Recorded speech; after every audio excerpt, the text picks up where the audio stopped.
Alright. Bonus stream, so that we can get more stuff done. Now, people have pointed out to me that the Night Stranger questline is Loucha's companion mission. So, despite the fact that I said I'd like to go back and do Bellabog ones, we're going to start with this one. Because, well, he's the character I'm the most interested in right now, especially after we did that whole Jing Liu questline.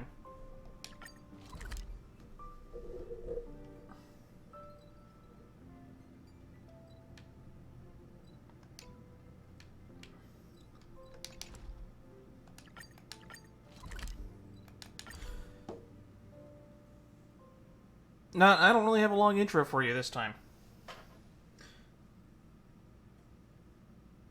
If you're watching this, you've probably watched some of my other videos, or you're just a big fan of Loucha and whoever we're going to be doing next. Probably Yukong. We'll probably do Yukong next. Time to log off. Head back.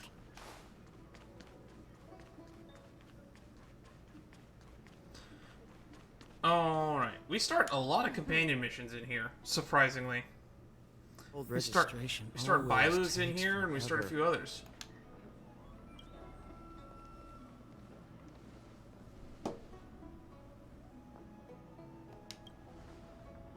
Oh, so you are. And these would be Miss March 7th and Mr. Yang, I presume. That's right. I'm the first one. He's the second. We're here to help. March, try not to sound too excited. We're here for work, remember? Oh, you're the one getting excited. My first detective case. Finally, my intelligence and wisdom have a chance to shine. Miss March, Mr. Yang, I've been looking forward to meeting you. Make yourselves comfortable. One moment, please. Jingyan! Give me the photos! Coming. Stop yelling. Daohao is such a Thanks weirdo. for waiting. These are the Outworld travelers who were sighted in the location specified by the General and the Master Diviner. This was 2 days before the Ambrosial Arbor came back to life. We'd like you to take a look. Do you recognize any of them as a threat? Let me take a look. So these are the suspects. Uh-huh. I see.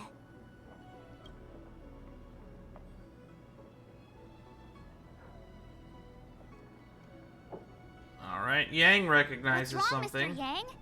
See anything fishy? Who's he? I'd like to see more information on him. Which one? Let me see.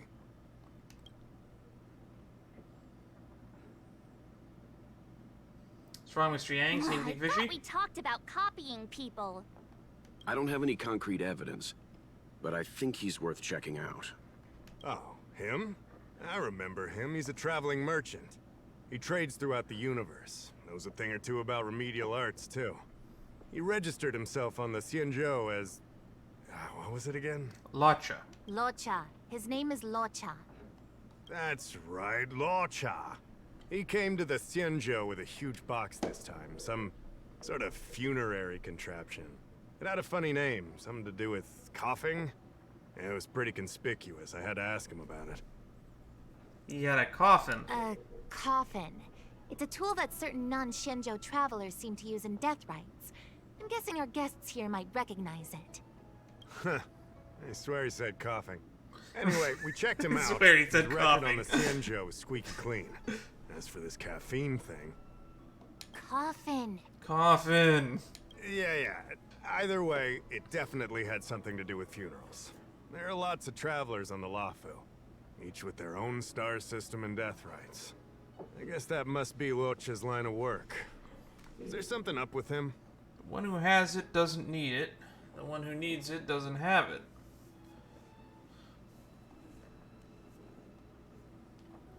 Not necessarily. but I have my reasons for wanting to investigate.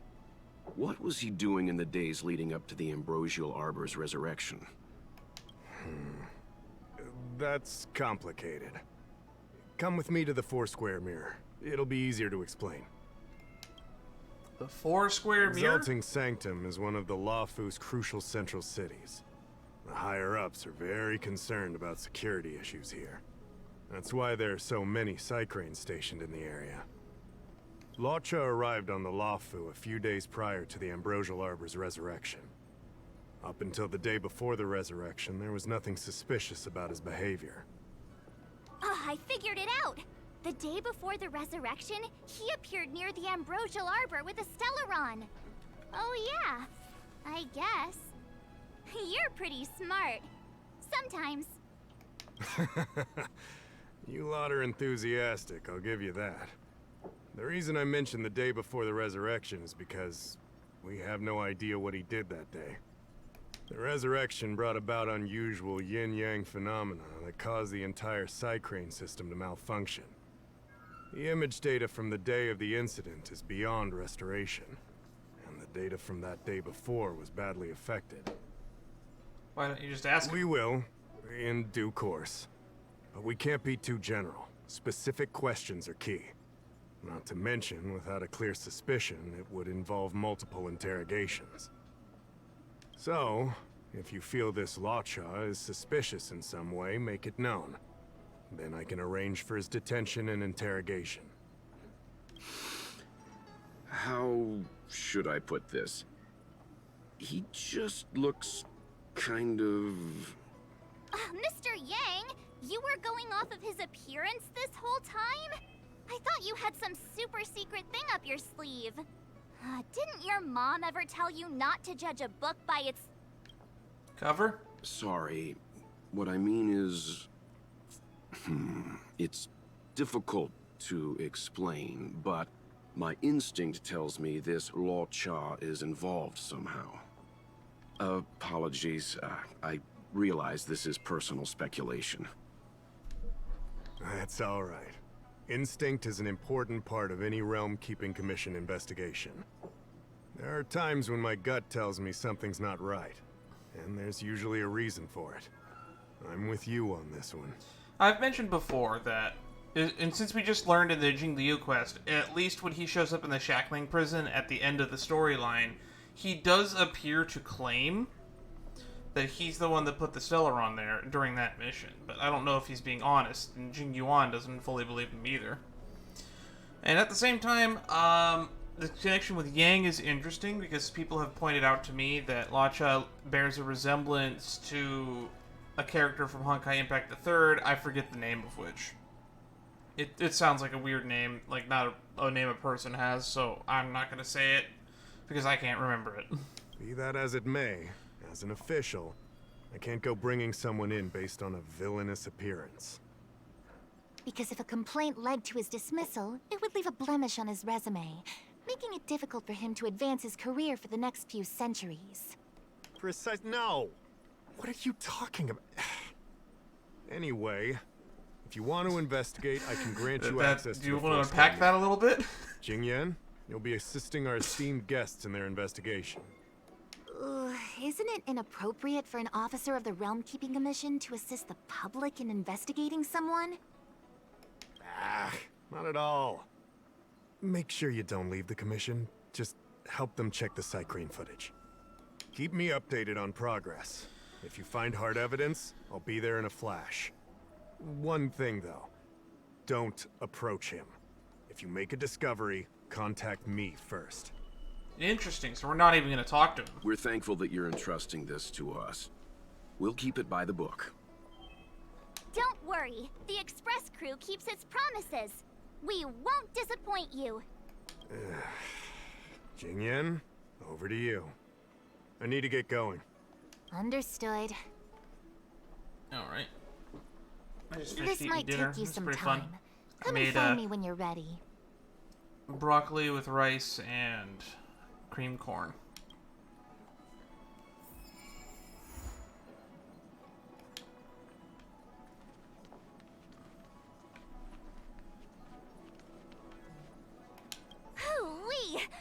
may be new to the Xianzhou, but we're already investigating the mysterious disappearance of Loucha.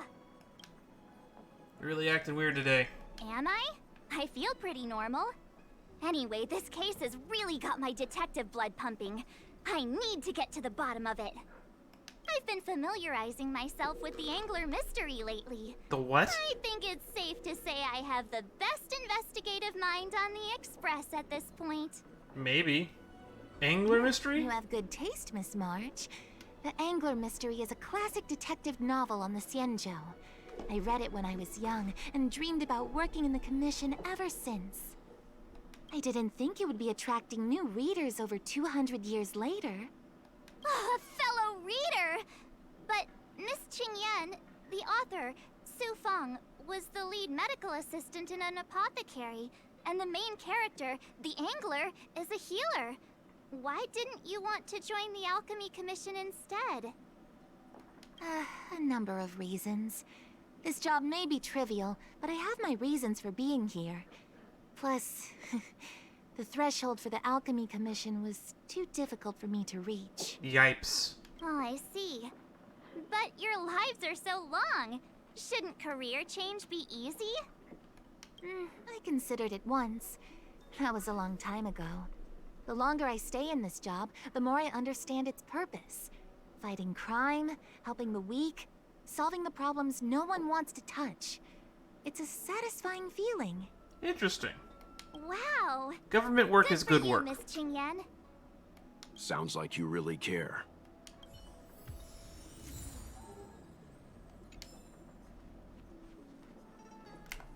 I owe you two an apology. My speculations have gotten us into a delicate situation. I'll treat you to some Xianzhou delicacies later. We're all on the same team after all. I'm glad to hear you say that. I did want to say something, though. I don't think Mr. Yang is the kind of person to make a judgment based only on instinct. I think so too. It's not something I need to conceal from you. As you know, there are infinite worlds in this universe that can be similar, yet different from each other in various ways. The same is true of the people on those worlds. Uh-huh. That's why it's possible for us to run into individuals on multiple worlds who share an appearance, but not a personality. For all we know, in some faraway world, March's adorable face might belong to an intergalactic pirate. Is there like an intergalactic pirate version of March that I'm not aware of? Someone needs to send me art of that. I knew she was suspicious. Hey! He was just giving an example. I'm the nicest girl in the galaxy. However, in most cases, their fates will walk a similar course. I've seen two people who looked almost identical to this Loucha. They were not of the virtuous persuasion. That's why the moment I laid eyes on him, a chill ran down my spine. March is right. We shouldn't judge a book by its cover. But I can't overlook this. I don't want to force you into trusting my judgment, but... What are you talking about? Of course we trust your judgment, Mr. Yang. You're the wisest and oldest person we know.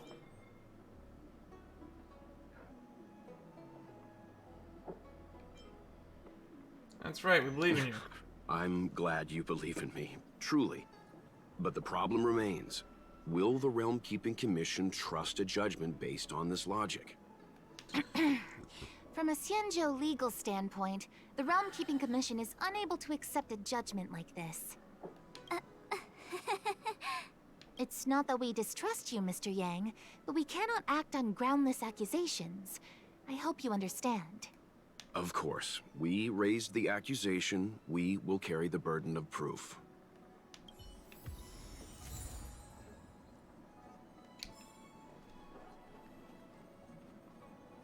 I can bring up the data anytime from here. Are you... Let's All right, do it. follow me. Four-square mirror. Let's get some footage. Solve this Loucha mystery. As official Dahao mentioned, the arbor caused unusual yin-yang phenomena, which affected the entire Cycrane system. We lost a lot of video footage, and for the image data we recovered, the timestamps are all jumbled up. Look, this is Mr. Loucha on the day prior to the resurrection. So we have to clean up and reorder the footage ourselves? Exactly. Thank you again for your help. This is your forte. Over to you. My forte? Says who? Hey, I said over to you. You can't back out now. We literally had to do exactly this kind of thing in a recent Genshin event. Rearranging footage in the right order. Loucha crossed the street, turned to the strange corner, looks dangerous there. He didn't seem to care at all. He placed nothing but sword in hand. Loucha crossed the street. Okay.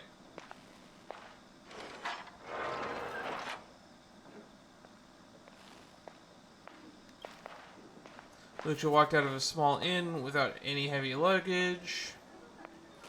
Loucha walked into a spare time bookshop, stepped out after a while. He left with nothing in hand. Perhaps he didn't buy anything.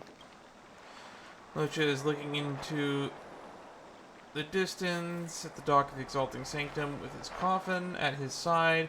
Maybe he just left a star skiff. Maybe he's waiting for a new star skiff. He walked along the dock for a while and put aside his luggage, leaning on the railing, watching the star skiffs passing by the dock. What do you think? Any idea what the correct order is?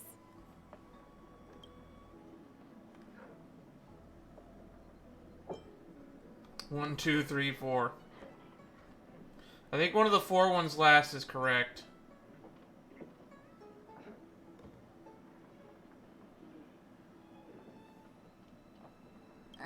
Really? That feels like a messy order to me. So Loucha enters Spare Time Bookshop and then the inn, but leaves moments after empty-handed. Then he turns a corner into a dark alley, and then goes to the dock with all that luggage? Do you think he captured someone and put them in the coffin? That's quite a conjecture, March. The Xianzhou scans all luggage moving into and out of their territory. It'd be nearly impossible to pull off. Not to mention, when Loucha turns the corner, he doesn't have the coffin with him. So he has the coffin either first or last. Oh, thank goodness. Looks like this order is... Let's go 2314. 2314.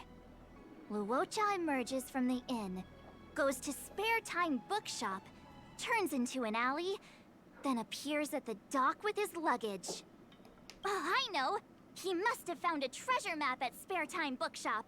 He went into the alley to dig it up, and then went home with his newfound riches. On second thought, nah, this order... Alright, 1, 2, 3, 4 it is. This order really... Loucha turns a corner, but the corner leads straight to an inn. Then he exits the inn and goes into Spare Time Bookshop without buying anything. And then he runs to the dock and picks up some luggage. This doesn't seem right to me. Wanna Really? try again? That seems pretty reasonable. Let me see if this order works. Loucha exits the star skiff, enters Exalting Sanctum, goes into an inn, and puts down his luggage, including the coffin. Then he goes to Spare Time Bookshop, but doesn't buy anything. Finally, he leaves and turns a corner into a dark alley. The logic in this is sound. Looks like the correct order. Nice work. I don't know. The two of those other ones felt pretty reasonable. Nice work. He could go pick up the coffin Your from the dock. sidekick to a genius detective, after all. Where does this corner lead to? I think that's the Divination Commission. No, wait, that's that Sanctus Medicus Red Room place. I checked the map and found a gate in this open area. Look, there's a small dock on the other side. He may have left on a star skiff. Why would he leave Exalting Sanctum via a secluded dock? That's so suspicious. Indeed. I don't think Mr. Loucha could have departed from there. The dock you're referring to is Yunshou Crag 999. It belongs to the seat of divine foresight. It's only used during invasions. That's why that gate is almost always locked. As far as I know, it's been locked for centuries and only gets opened for occasional inspections. The key question is, when did he leave? There's only one gate in this area, at least on the map. Miss Jingyan, does the remaining footage show anyone else entering or leaving this place? I can find out, but you'll have to wait a while. Most of the footage was lost, but at least there was a whole day of recording. There's a lot that needs checking and confirming first. Understood. Thank you. Thanks for the hard work. Thanks so much. We'll be waiting. Patiently. Your assistance in this matter is what requires gratitude. I'll get you what you need as soon as possible.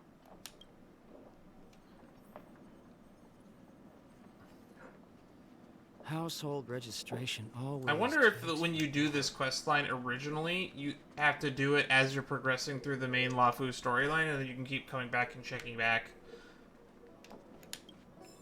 Otherwise, I don't know why they would just do us a break like that. Thanks for waiting. I checked all of the footage we have of the open area. I say all. A lot of it was lost. Are the corrupted parts recoverable? Can we use the same methods again? For some of them, maybe. But I can't guarantee anything. I'll do my best, of course. It'll take more time. I can't hand them over just now. Thank you. Did you find anything in the remaining footage worth paying attention to? Only that someone left the area through that exit around 2 hours after Loucha's appearance here. Loucha's nowhere to be seen, though. That girl gonna get jumped. Huh? Isn't this a scene from the Angler mystery? That novel's gone to your head. What are you talking about? Shush, you're being annoying. I'm not kidding. This is straight out of the book. Now that you mention it... I'm not sure I follow. The Angler's origin story, of course. He's a healer from the Alchemy Commission who gets on the wrong side of a mysterious organization called the Tea Society. 2 agents in dark clothing wait for him to be alone and then poison him. The drug has the same de-aging effect as the Vidyadhara's hatching rebirth. The Angler gets younger and turns back into a child. From there on out, the Angler pursues the Tea Society while solving all kinds of strange cases. A drug like that sounds like it would help people stricken with It Mara. wouldn't. In the book, the drug only de-ages the body. It can't repair damage to the soul. In other words, it's like molting, not a true rebirth. Hatching rebirths are specific to the Vidyadhara. Can humans also experience de-aging? I don't think I should share information on this. Go do the Todd quest line from Central Starkith Haven. Just do it. Trust me. It's just a novel. Who knows if something like that could happen in reality? I thought of it as soon as I saw this footage, though. Sufang, the author, was a medical assistant in the Alchemy Commission. The medical principles of the novel are strictly grounded in reality. True. If someone from the Alchemy Commission was suggesting it could be done, then there's always a possibility. So, March, what you mean is, the 2 people in dark clothing are Tea Society agents, and the child is a de-aged Loucha? What if a crazy Angler mystery fan decided to commit a copycat crime? Loucha gets turned into a child, then follows a mysterious duo in black. Oh, the plot thickens. I don't This think could this be a has anything to do kidnapping. with anything, March. The child in the footage has black hair. Loucha's hair is blonde. No. Sure, their hair color is completely different. Maybe he dyed his hair. Hold your horses, everyone. I recognize this child now. That's Yinshu. God, you the should have young spoke up shopkeeper sooner. At Spare Time Bookshop. Too bad, March. No de-aging, no Angler. And the child is a girl. Remember Julian back in Bellabog? No, this is completely different. The Cycranes weren't able to get a clear Yeah, look at Julian the of a two Thousand people in dark Faces. Clothing. Let's ask Inshu. Maybe she saw something. I'll keep trying to recover the lost footage. I'll contact you if there's a breakthrough. All right, let's go. Time to interview the witness. All right, spare time bookshop. Let's Household- go.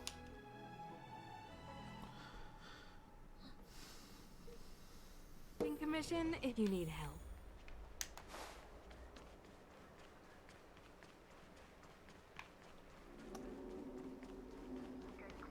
That little river is awkward.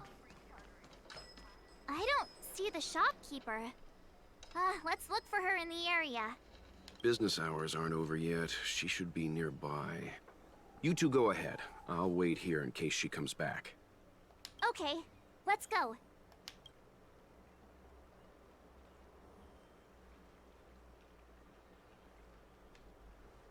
Have you read the novel about You two go ahead. I'll wait here.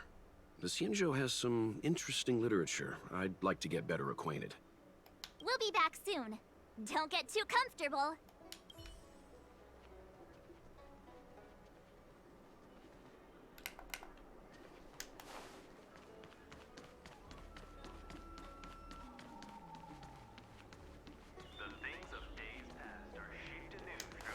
Nope.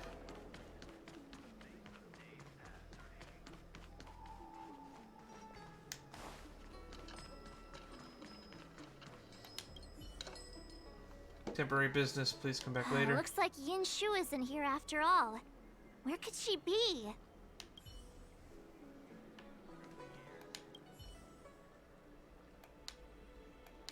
Huh? A supernatural tales anthology? Sounds like a good bedtime read. Might stop me daring to run to the bathroom at night, though. Oh, hang on, there's something on the ground. Hey Shen, I have an errand to run. Please watch the store for me while I'm gone. Back soon, Yinshu. So she asked someone to look after the shop for her. But where are they? Looks like they must have left too.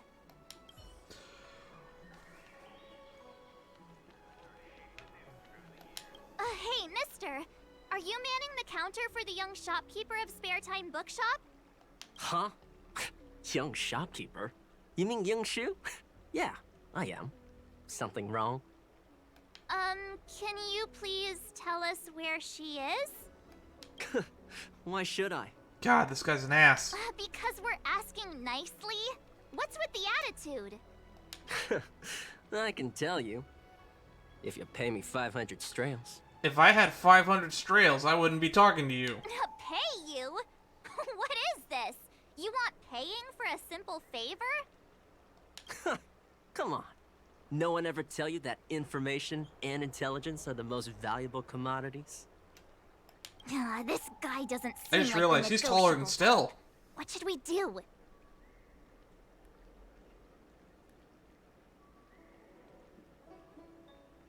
We could pay you with a beatdown. You dare threaten me? Do you know who I am? No, nor do I care. The question is, do you know who we are? Oh, you mean like the one in that work of fiction? Who are you trying to kid? And who do you think were the inspiration for the Tea Society?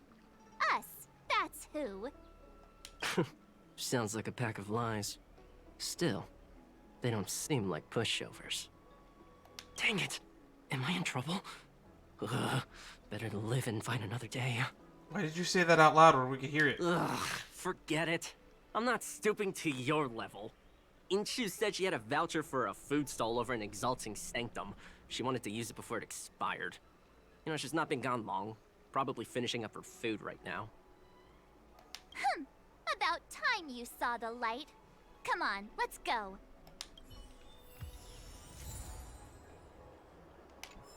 Research records intimidating.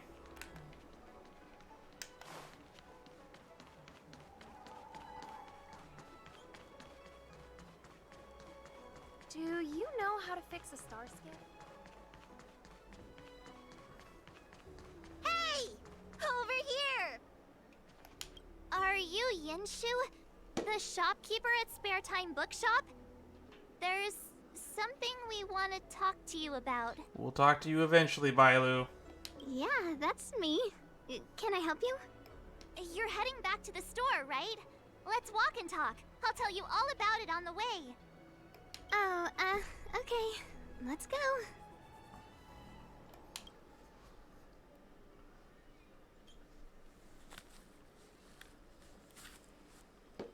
That footage, I remember that day. After I closed up the store, I walked around for a while. I was looking for a place to read. I found that empty area. It seemed like a good reading spot at first, but then I noticed two people dressed in dark clothing, and a blonde outworlder hanging around. Something didn't feel right. So I left. Those two people left the same way I did. So you just happened to be going the same way.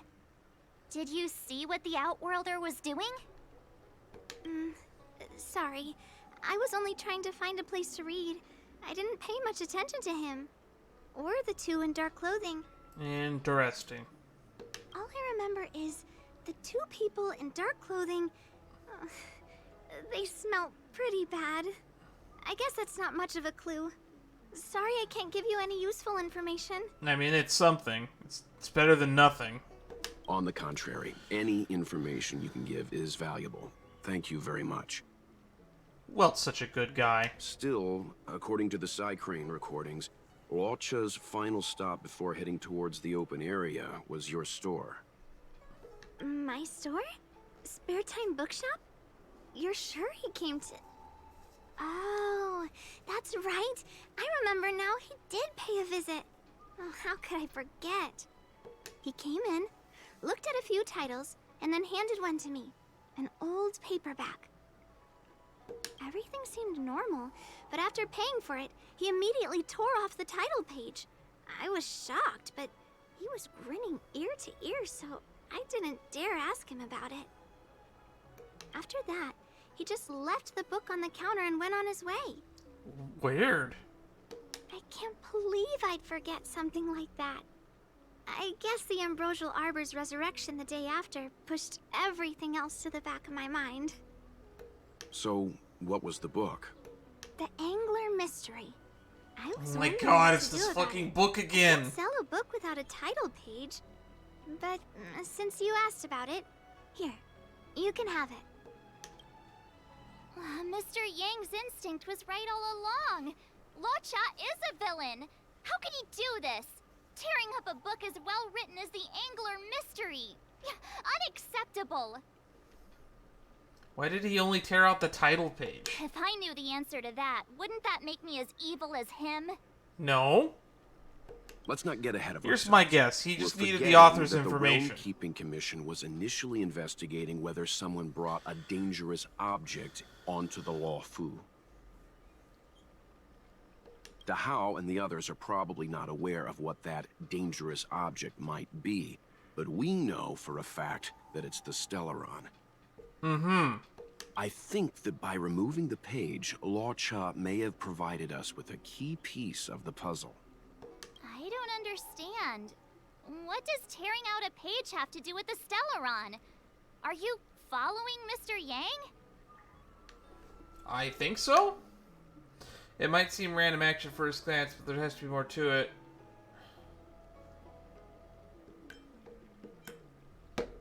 Exactly. I think Loucha may have friends on the Luofu, and they're using the title page to communicate.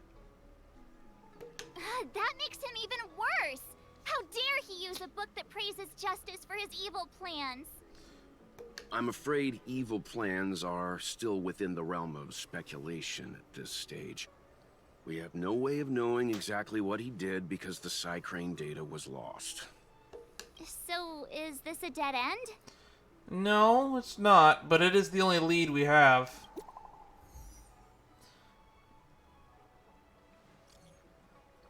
Come back, alright.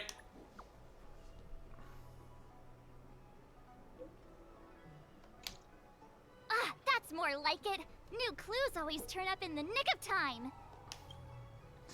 And we're going back. The Ten Lords Commission? Title page.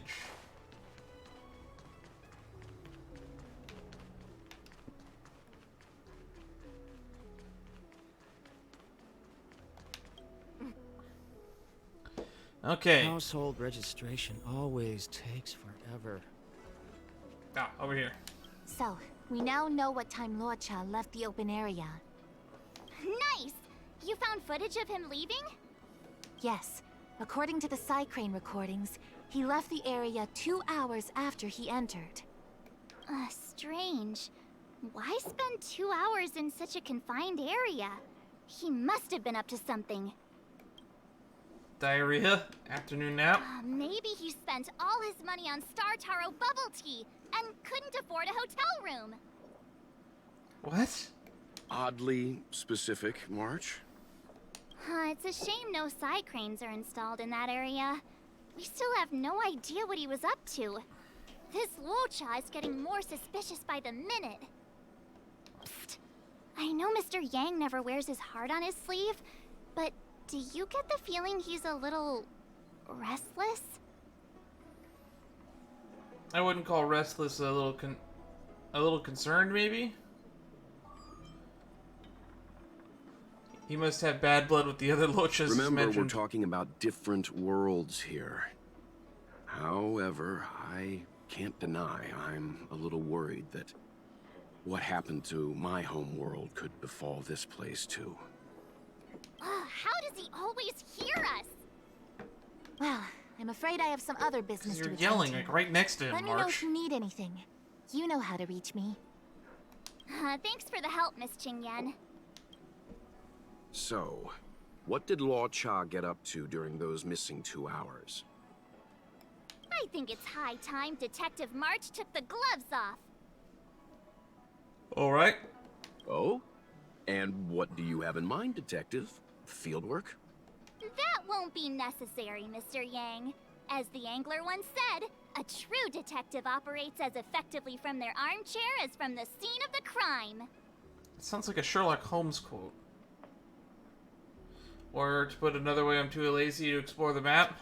I think the realm cleaving officers might disagree with you there. I'll quote the angler again. The field officer is a diligent specimen, yet they lack the detective's instinct to deduce facts from evidence. Well, seeing as you're so confident, let's give your idea a try. Yay! Mr. Yang is the best! He is the best. Old registration always takes forever. Collaborate with March 7th put on her detective show. Great. Ready? I'm gonna start my reconstruction. Okay, here we go. Explaining Alrighty. a theory in front of everyone is more nerve-wracking than I expected. It's time for the final act of our detective show.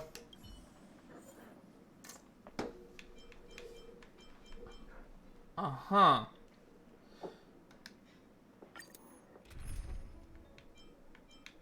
Alright.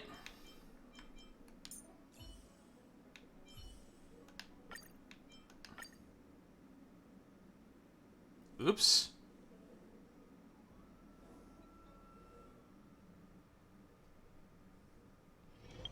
Right. I'll be using the angler's deductive method. Reconstruct what happened from the bad guy's perspective. And now I'm Loucha.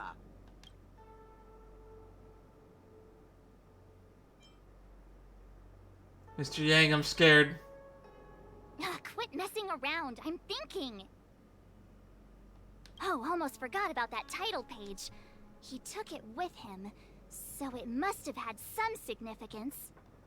Next up, I need to have a look at that map, Mr. Yang. He must have gone through that gate up ahead. No way he would have stayed put in such a small area for 2 hours. But Miss Jingyan mentioned that gate is a military asset. It's locked all year round. You think that would stop the likes of Loucha? What kind of Stellaron smuggler would he be if he couldn't get past a door? You think a lock like this can stop a girl like me? I think I'm actually going insane.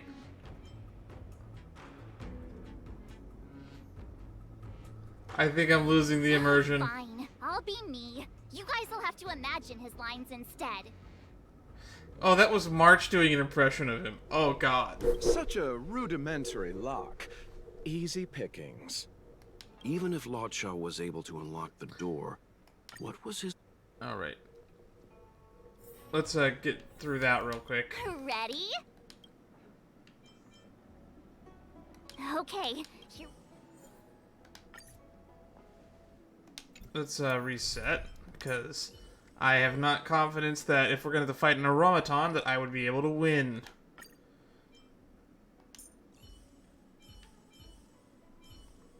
Let's add a Serval. Well, just got good healing, so I guess we could just grab...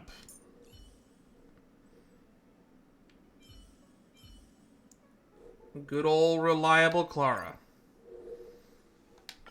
I feel like this should be what we need.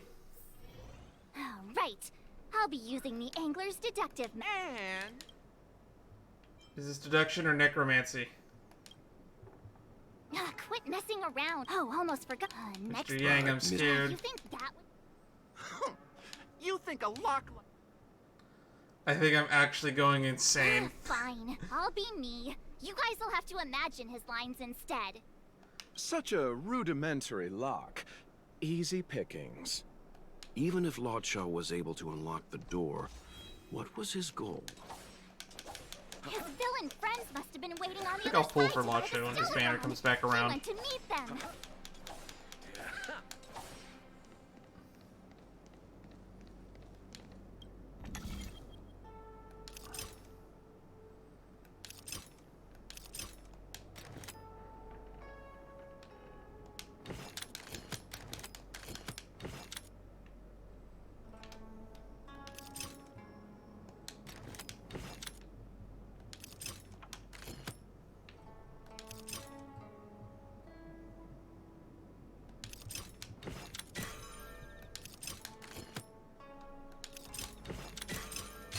That was easy.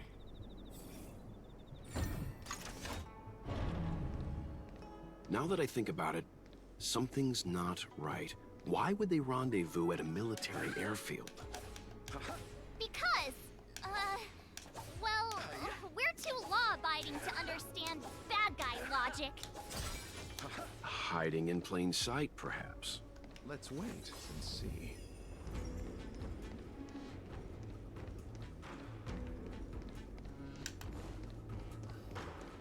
Hold on. This would have been too quick a route. And what's wrong with a quick route? Ahem. What's wrong with the quick route, Mr. Yang? We're trying to uncover what Loucha did during those 2 hours. But even if he repeated this route 20 times, it wouldn't have taken him that long. Unless he met with somebody and already was talking the whole time. True. He must have had a tougher journey than I imagined. Come on, let's start over.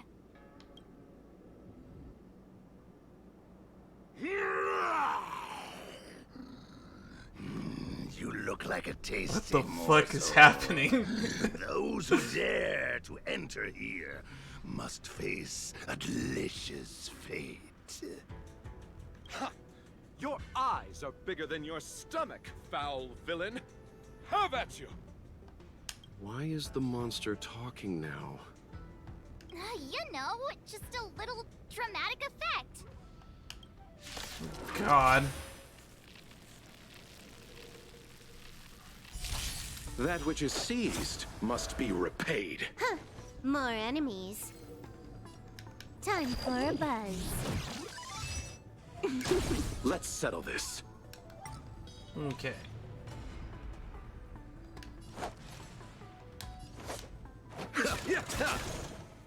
This song's just for you. Keep up with my tempo. Target threat index lowered. Commencing annihilation. There we go. Easy peasy.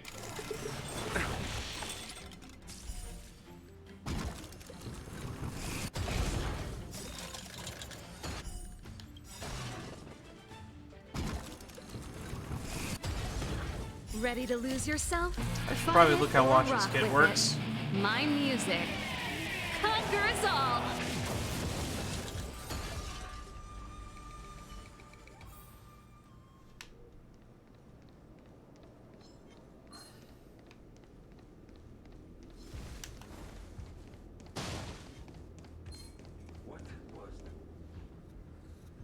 Monster layers in black market spaces, I doubt the Lawfu has any of that.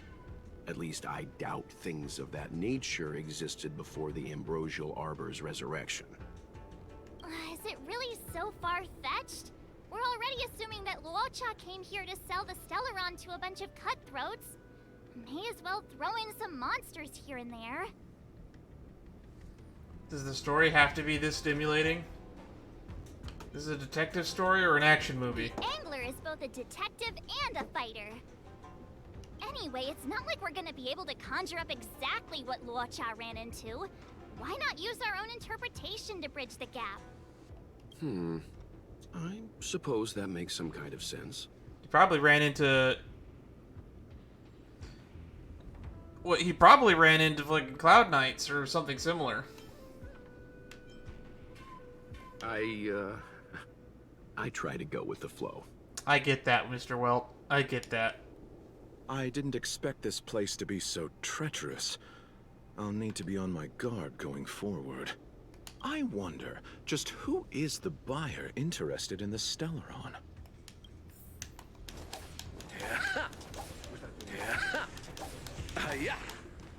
The buyer is waiting there. Time to head over. Plausible. Looking at the map, this place is well hidden. Finally!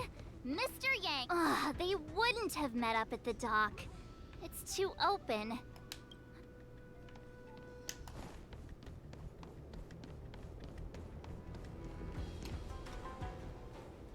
And then he waited. Stop right there. State your business. Well, is that Mr. Yang? No, that's Puar, the Tea Society's gatekeeper. What? The fuck is happening? Isn't Puar a type of tea? That's right! He's a member of the Tea Society, so naturally he chose a type of tea as his alias. Hey, I'm talking to you. What's your business here? Can you tell him to be less aggressive? Oh, sure. Excuse me, sir. May I ask whether you're here on business, or... Never mind. I have a delivery for your boss. I need to give it to him in person. This is so fucking weird. Why do we have to reconstruct events from March 7th's perspective? She's literally making it up as she goes. Delivery? Ah, yes, the delivery. The boss is waiting for you. I'm afraid I'll need to see some ID first. I wonder if Loucha has something prepared for this moment. Title page.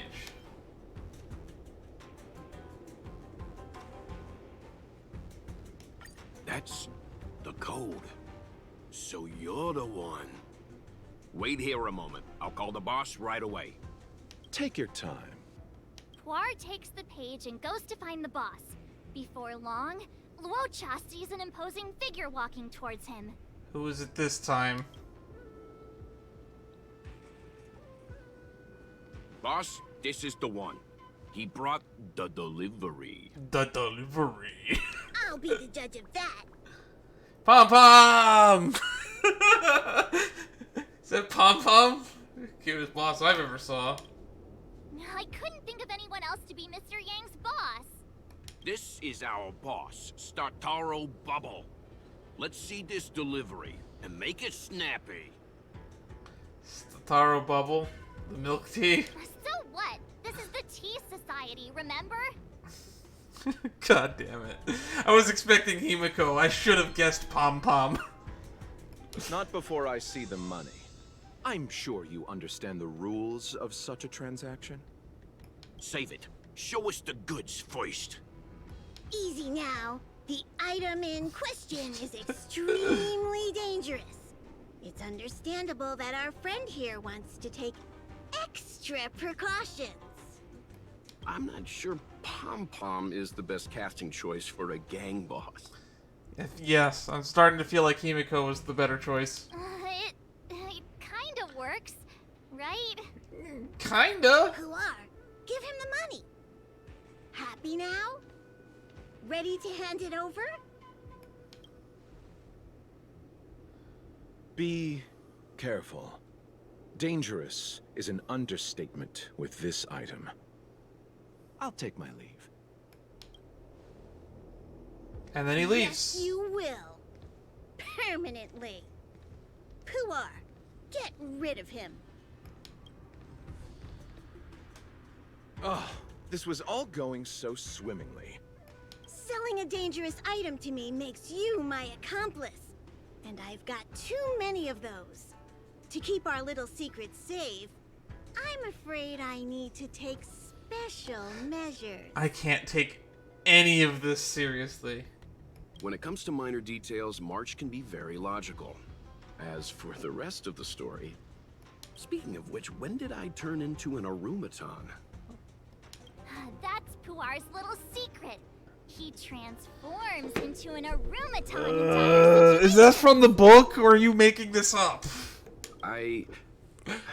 Okay. And there I was, thinking you gangsters still had some decorum.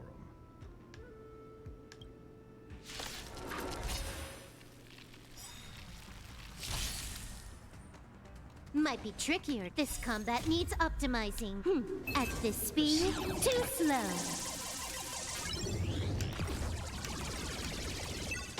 I hate fighting Arumatons so much. Time for a buzz. Receive divinity. Turn it up.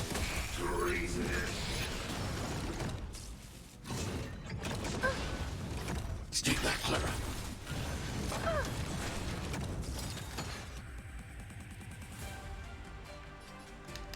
Time for a buzz. I'll see you off.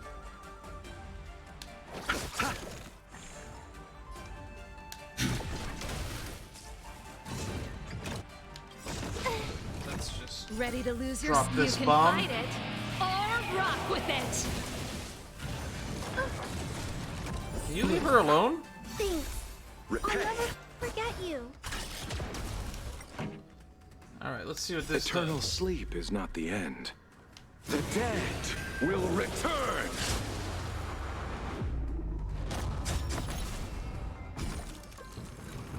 Nice. Keep up. You took the bait. You chose the wrong enemy. Receive divinity.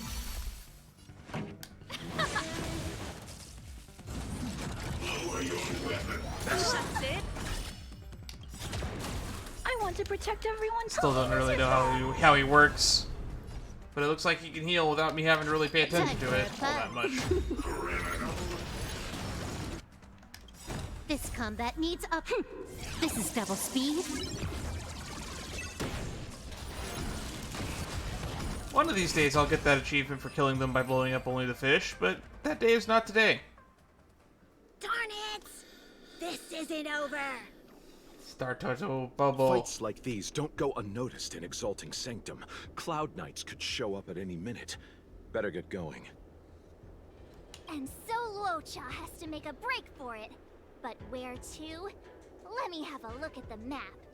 Aha! Gotcha!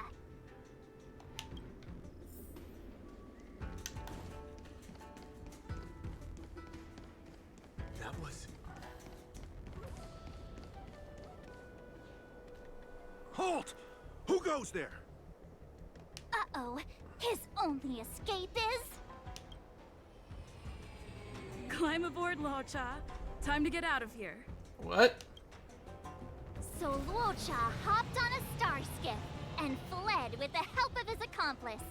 And that, ladies and gents, is the truth behind Loucha's disappearance. I figured we'd start this mission because we might learn some deeper insight into Loucha.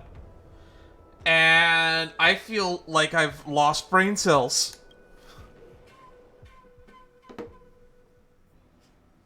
I feel like I know less now than I did before. Piloting the star skiff?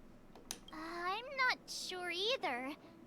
The pilot didn't show themselves, so let's just assume it was her. How come I got dragged into this? At least let the audience see my face. Too many faces, too small a budget. Maybe next time. Fuck, come on, March. March, as much as I enjoyed your deduction, I do have a few questions. Only a few? For example, if Loucha took flight from the dock, how could he appear in side crane footage 2 hours later? Also, the dock is a military installation. The Cloud Knights would be on the scene at the slightest disturbance. How did so many monsters show up without warning? Last but not least, even if Loucha did encounter all of the troubles you described, it wouldn't have taken him 2 hours to escape. You're right, Mr. Yang. I guess I can't compete with the angler just yet. You know what? Time for some field work. Maybe the answers to our questions are waiting for us at the scene. I feel like we should have just done this to begin with. That might be the best approach. Let's go. Alright, it's time to do field work.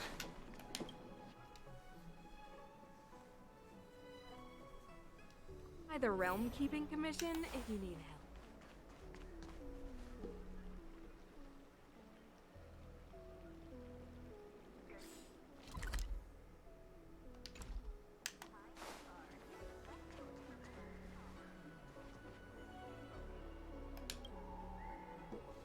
Excuse me, officer. We're looking for someone. Can you help us? It's back and forth.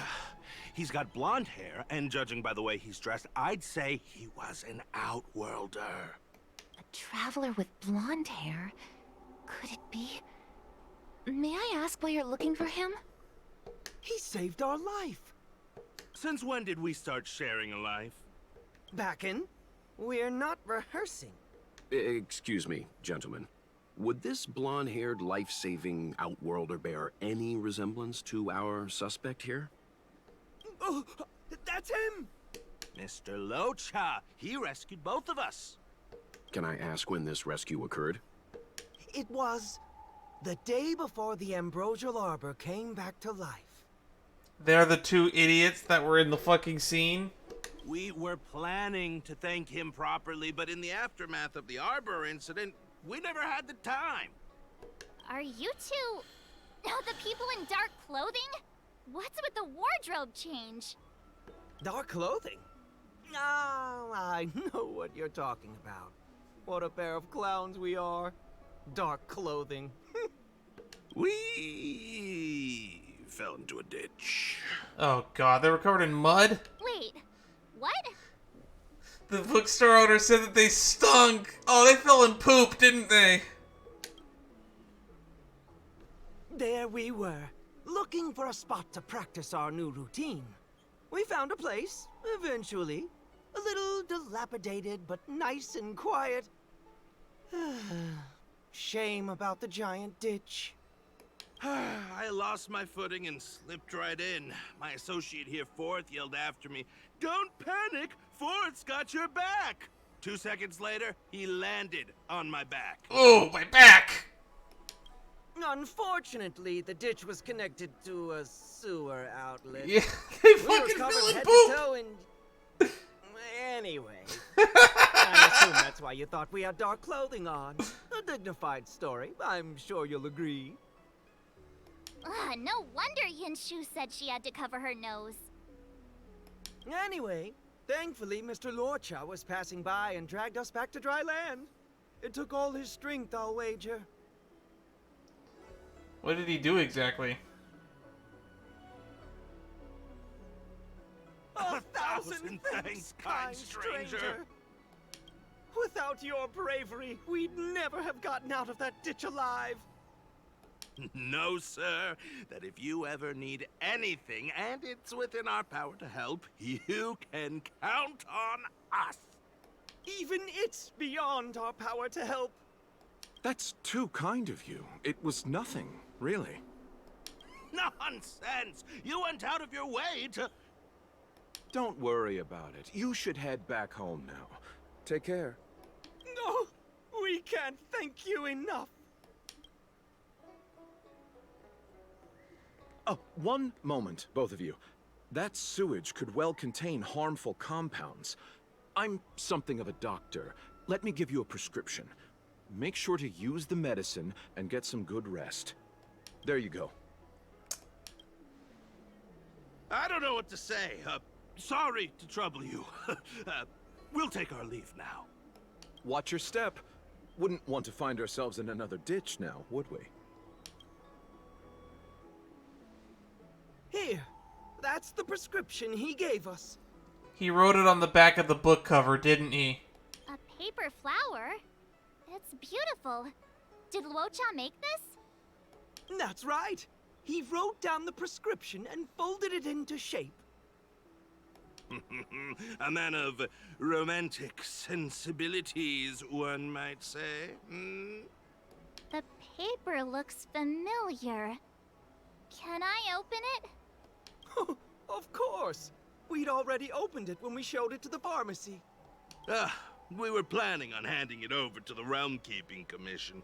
We suspect it's probably our best chance of tracing him. We can take it off you. We'll let you know when we find him.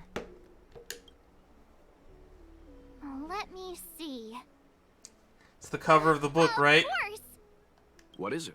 It's the title page.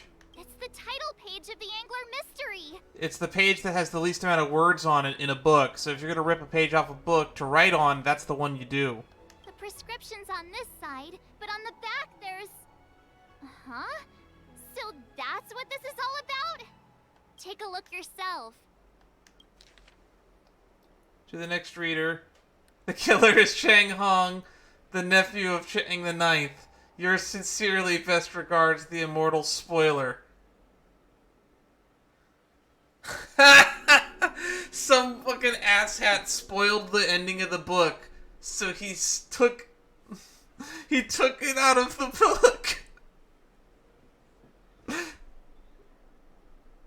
And Chang the Ninth, there's that name again. That's a name that pops up in Genshin Impact. He's the author of Flowers for Princess Fischl and the Boar Princess series, as well as Legend of the Shattered Halberd. Yes, I read my books in Genshin. Yes, I read them. Anywho. The immortal spoiler? Ugh, some people just want to watch the world burn. I'm starting to think the Loucha we envision doesn't square with a real one. Would a villain do a good deed like this? Ripping a spoiler out of the book. Ugh, so he paid for the book and tore off the title page to protect people from the spoiler. He must be a fan of this book too. I knew Angler Mystery fans couldn't be bad. What a fucking disappointment this questline was. And he's a visitor on the Express now. Loucha's paper flower. A perfect detective. Looks like the whole thing was just a big misunderstanding. All we know is what he did the day before. Indeed. And I've learned not to judge a book by its cover. Literally and figuratively. Anyway, that's enough reflection for one day. Let's get going. Get going to where, Mr. Yang? Garden of Gourmet. You two deserve a treat. Yay! Yay!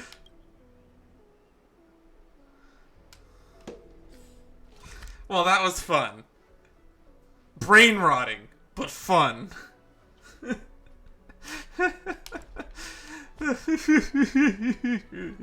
Okay.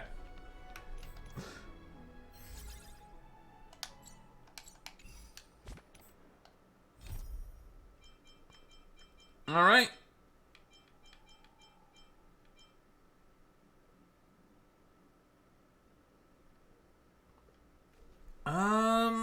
Now we just have to do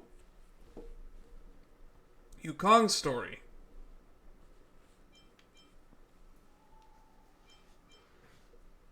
Or we can go back to Bellabog.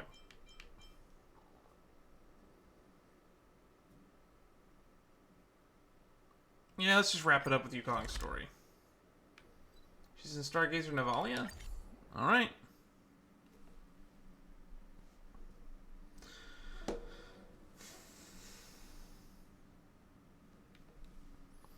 Man, there are a lot of these.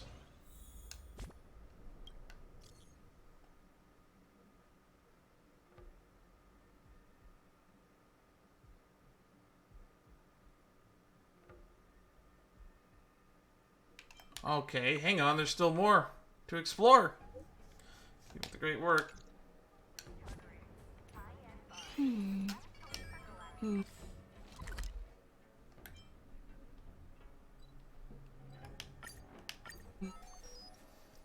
Okay. Time to log off. Head back.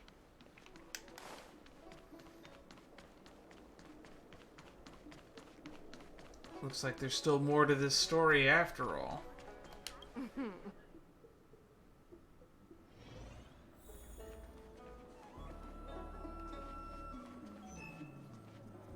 Worry not. I'll handle it. Yes, none of this is our concern. The journey has only just begun to... Huh? Where'd the sound go? Don't do this to me. Hearing half a sentence is like developing half a photo. I'll be up all night thinking about it. Coffin dancer.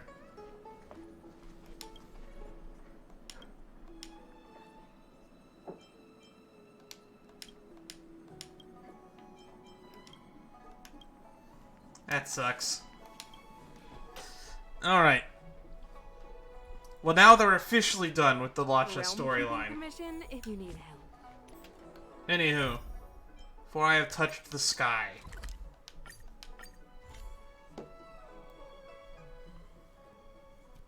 It's time to get into the Yukong one. A character I have a lot of respect for. And has really grown on me. I wish I could use her kit more. Oh. Hi, Mr. Yang. Looks like there's smoke rising in the distance. Miss Shikui sent us a side crane. See if you can get an aerial visual. This is an emergency. We need to find where the star skiff crashed as soon as possible. Connect the side crane. Oh, wow. Okay.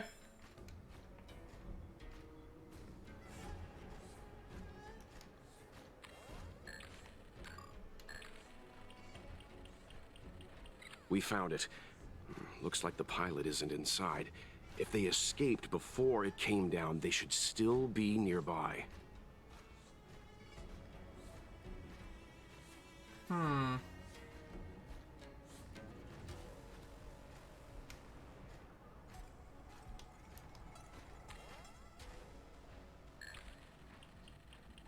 There they are. There. That must be who Miss Shikui asked us to save. We need to hurry. Those abominations have trapped her. Be careful.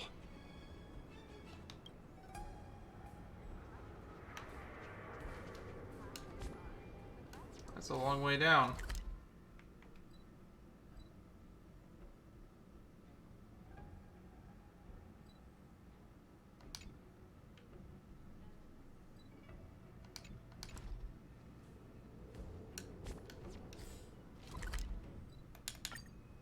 Alright, let's see if this gets me there faster.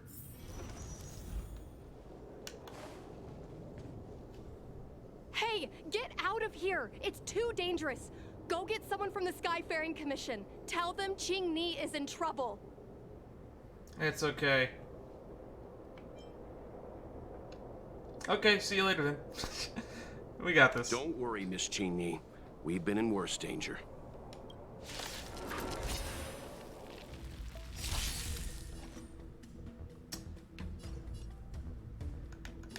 I want to do as much damage to you as possible. Ooh, ouch. Because you have a bad habit of summoning allies. Time for the... Turn it up! Commencing research. Ready to lose your... You can fight it, or rock with it!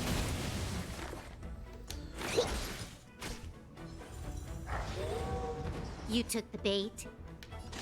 Time for a buzz. We're just having fun. What are you waiting for? To betray my customers, I charge extra.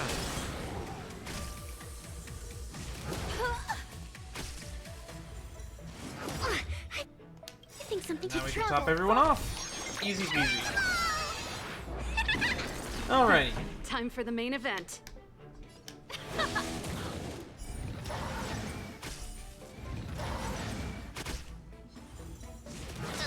Man, we almost got all three of them at once.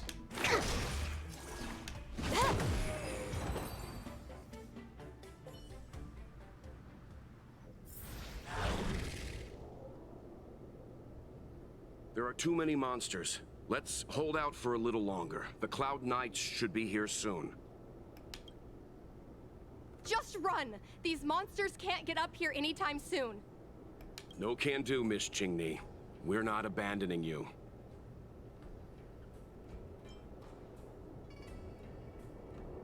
Let's get out of here. They've given us two options to fucking abandon this person. I won't leave you here.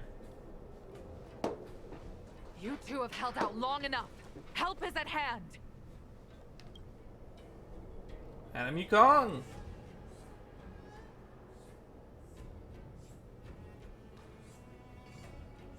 Cloud Knights, formation! Prepare to engage!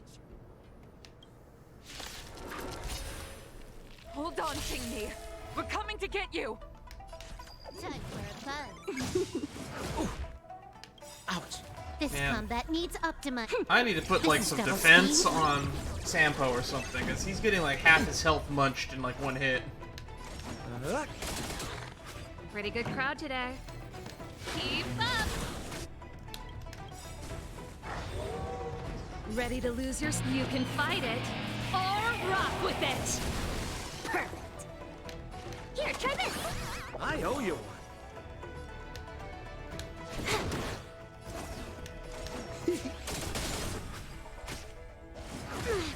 Come on. Man, these guys hit hard. What are you waiting for? To But we betray hit my hard with customers, DOT. I charge extra.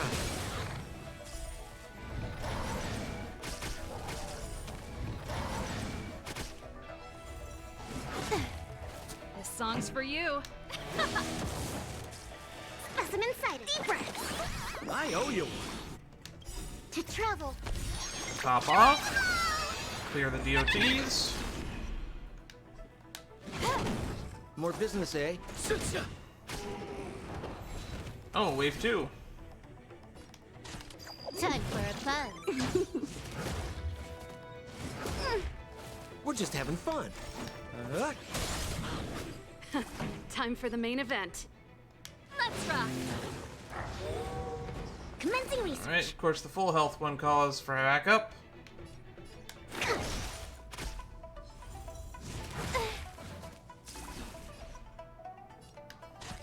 Time for a buzz. This combat needs optimizing. This is double speed. We're just having fun. What are you waiting for? To betray my customers, I charge extra. Alright. Time for Let's the main see if event. that's enough. Ready to lose your... You can fight Let's it, see if this breaks. or rock with it! Perfect. Here, try this. Good as new.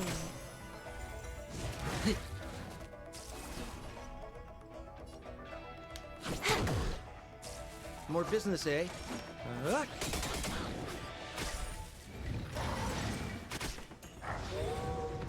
You can't call in a low health ally. Pretty good crowd today. Let's rock. Specimen sighted. To travel. Wolves bite hard. I think something bit me. We're just having fun. Time. We're done.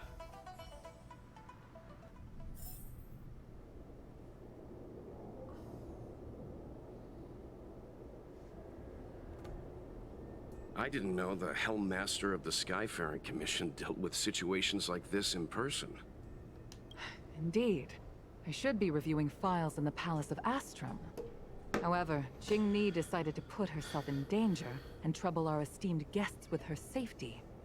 As her mother, I couldn't sit idly by. Mother? Qingni, have you thanked your benefactors yet? Thank you, benefactors. Ugh. That word has a really unsettling feeling to it after everything that went down with Tingyun. No need, Miss Qingni. It was nothing.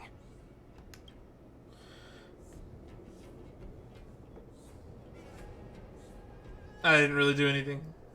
She's taking out the trash. You Astral Express Trailblazers have outstanding manners, but your allegories are a little odd. No, that's just stealth. It was because of both of you that Qingni escaped unscathed. Words cannot express my gratitude. In fact, by way of thanks, I'd like to invite you to the Palace of Astrum for tea. It is about time we knew each other better. The feeling is mutual, Lady Yukong. We would be honored.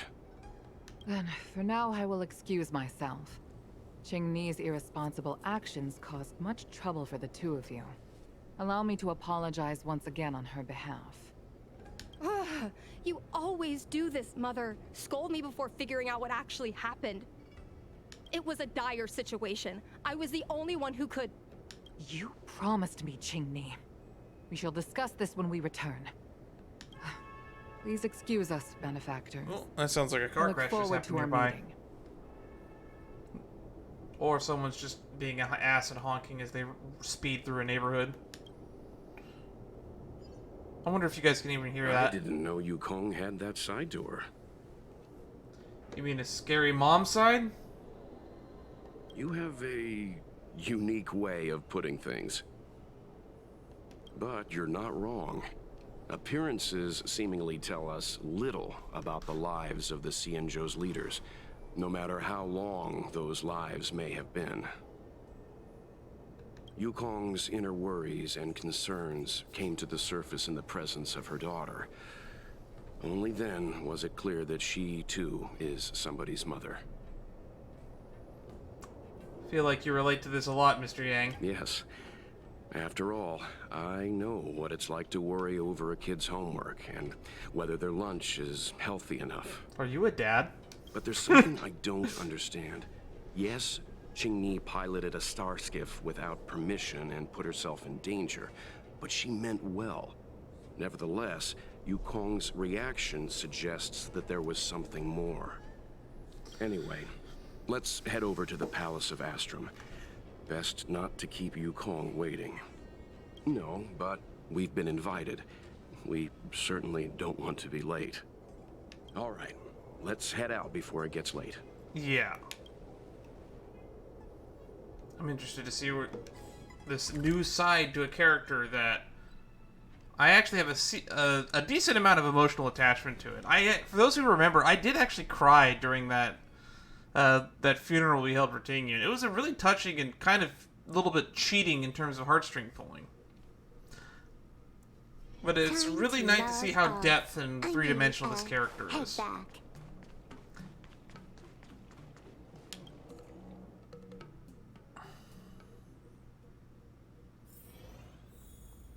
Why won't you listen to me? Because it's my life!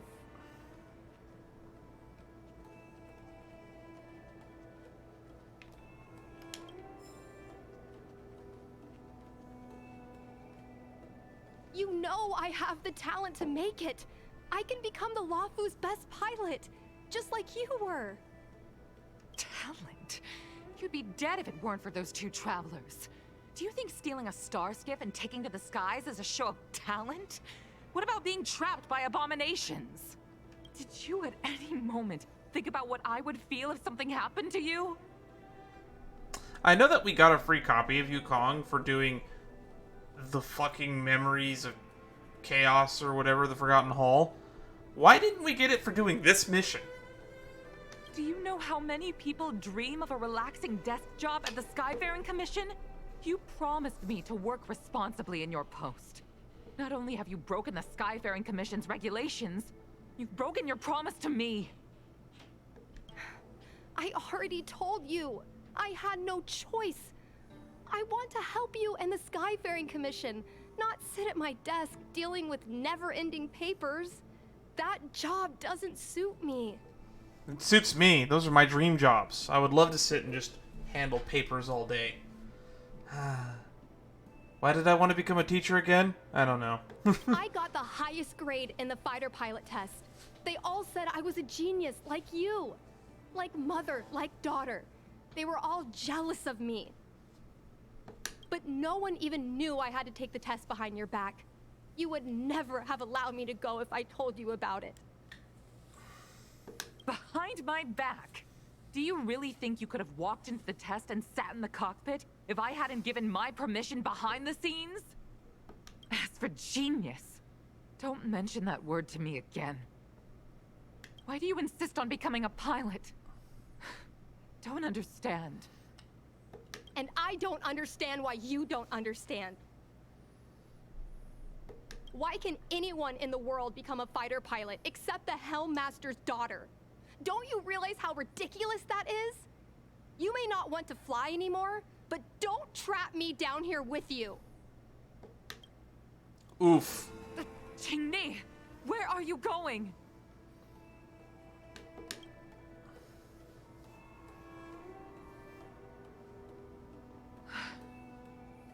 I'm sorry you had to witness this.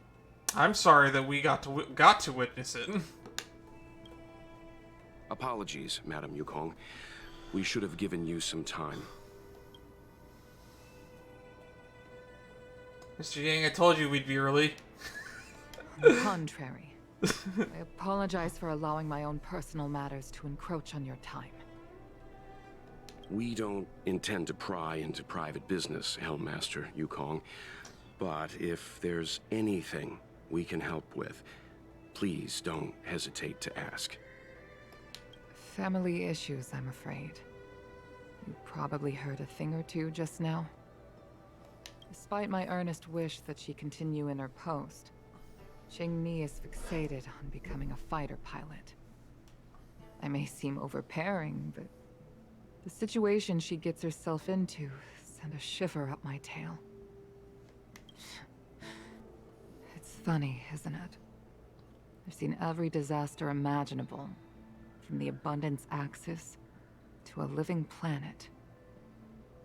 I thought I'd forgotten what fear was. How old are you? But when I fought alongside you, I realized there are still things that can terrify me.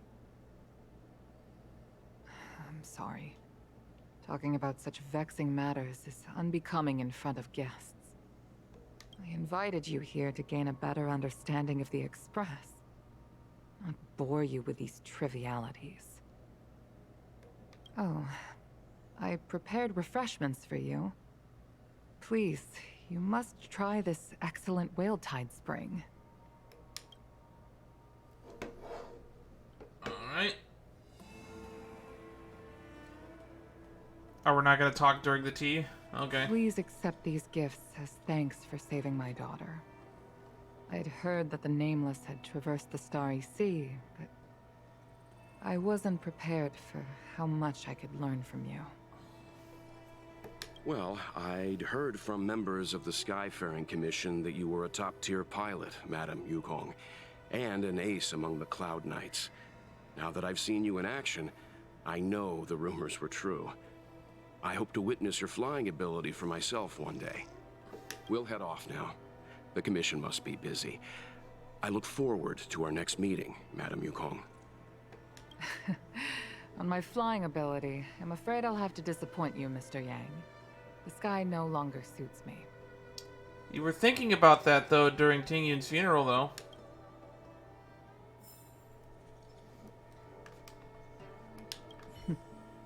Looks like you still wish to talk. Seems our every meeting is accompanied by an incident of some sort. I hope I can meet the Astral Express crew under better circumstances next time.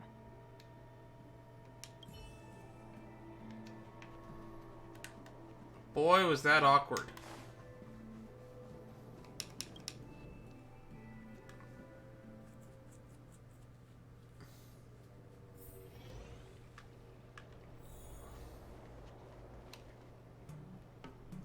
You two, please, wait.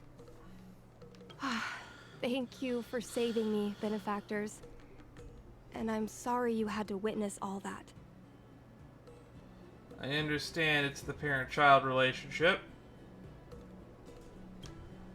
So you've experienced it yourself, benefactor. That's great. I mean, I'm happy I finally found someone who can understand me. But I've had the hairpin ceremony. I'm an adult now. Hairpin ceremony? I have the right to pursue my dreams. Mom still insists on sheltering me under her wing, as if I can't even stay alive without her.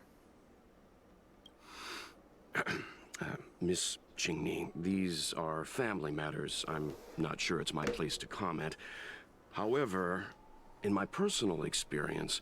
Go on, Mr. Yang. Becoming a parent often means we become obstinate. To erode a rock, one must be patient and persistent, like water.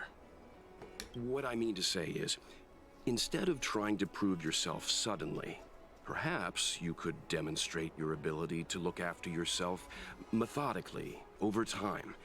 Don't you think, Miss Qingni? You're a long-life species, so you have even more time than most. I don't think I have the qualifications to advise here. Leave it to Mr. Yang. My mom is actually a reasonable person, but she gets unreasonable as soon as I mention flying. She hid my Starskiff toys, dragged me away from the port when I stayed behind to count ships, forced me to study for ages. I did everything I could to work my way into the Skyfaring Commission. But she used her authority to assign me a desk job. Oof. Every time I walk along Starwatcher Avenue and look up at those ships flying freely across the sky, I feel empty inside. Speaking of empty inside, so how were Mom's refreshments?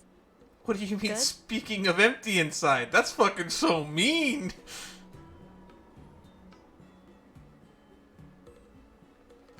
Your Roma was incredible. I've been so angry today I forgot to eat anything. How about this? My mom thanked you guys with refreshments, so I should do the same. Let me take you around Starskiff Haven. We can try the most authentic snack on the Lafu. Ooh, what's that? Snack on the Lafu. This bench gives me great...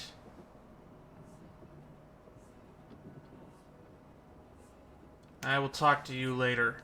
Vending machine. We're here. The thing about the most authentic snack on the Cienjo Lafu is it's a drink, and it's inside this vending machine. Full 5-star treatment. I'm sorry. I'm afraid I don't have the money for anything fancy. Here, Mung Bean Soda. 1 can each. This thing has a bit of a unique flavor, but I love it. Mung Bean Soda. I mean, I'd definitely try it. Let me try. A nostalgic experience. Oh, is there a drink like this where you're from? No, this reminds me of when I first boarded the Express and forced myself to drink Himiko's coffee, and how my taste buds never fully recovered. Ah, Miss, I put ground coffee beans in water and call it coffee. How is it? Bearable? Anyone have a bucket? Are you sure you're not angry for us rescuing you? That bad. Sorry. But I guess not everyone can accept what I like. Just like flying. Well, don't force yourself. Oof. Let's go somewhere else. Ooh, I know a really great place in Starskiff Haven to Starskiff watch. Oh, is it the bridge? I know that bridge. I see people from the Skyfaring Commission just standing there watching star skiffs all day. Oh no, it's a different spot.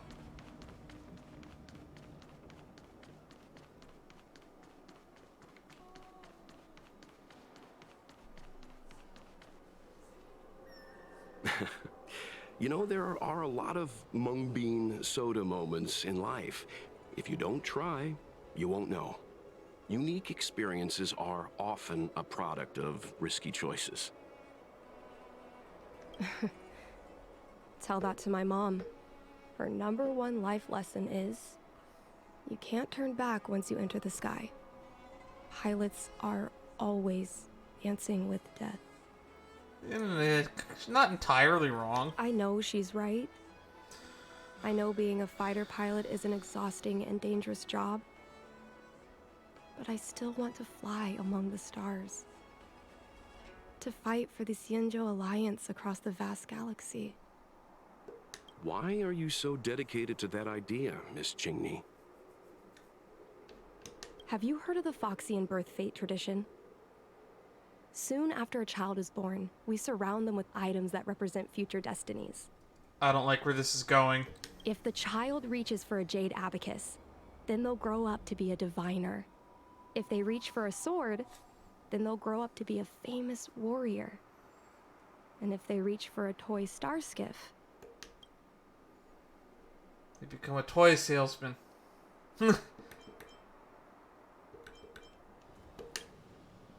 What? No, it means they'll become a pilot. Mom reached for the star skiff and showed a natural talent for flying. General Jing Yuan recruited her to the Cloud Knights as soon as she was old enough. That's how she became a fighter pilot. That was 30 years ago, if what Yukong told us during the main story quest was. Later, she achieved miracles. One time, she destroyed 3 beast ships in a hail of Barisan anti-aircraft fire. Like an arrow tearing through a thunderstorm. She also holds the Skyfaring Commission records for speed and enemy vessels destroyed. Yipes! Who was this character that from 700 years ago that we just learned about during the Jing Liu fucking story quest then? I'm proud to be Madame Yukong's daughter. I've wanted to become a legend like her for as long as I can remember. I can imagine. A parent is often a child's first hero, and their image can influence their whole life. She never told me any of those stories herself. And she hasn't piloted a star skiff since the 3rd Denizens of Abundance War. She doesn't even bring up her military achievements. She's been trying to forget them for decades. I used to watch her fly when I was young. Then one time, I stole a star skiff and I tried all kinds of difficult maneuvers. Turns out I was as talented as she was. Not only did I survive the flight, my landing was perfect. So how did you crash into Stargazer Navalia? I remember feeling so happy when they took me to see my mom. There I was boasting about the flight, expecting her to laugh, pat my head, say, "That's my girl," or something. But boy, I've never seen her so scary. I admit, I deserve to be punished. You can't let a kid get away with stealing a star skiff. But my mom was angry about more than that. She was angry because I viewed her as a role model. Because I had the same talent as her. I don't understand it. She doesn't want you to end up like her. Like the battlefield still and the sky still haunts her. Parents never want their children to be in danger. I think I can understand, Madame Yukong. But flying is the only thing I want to do. I've already touched the sky.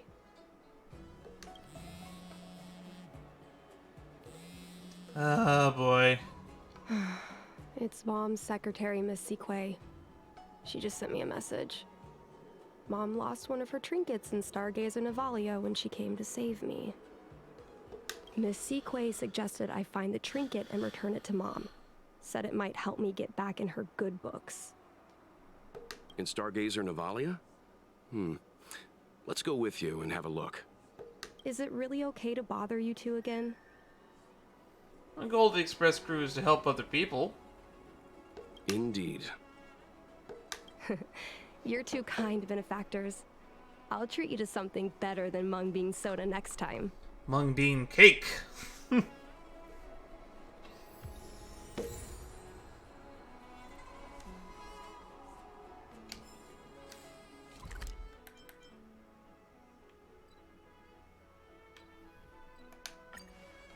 This is a weird location.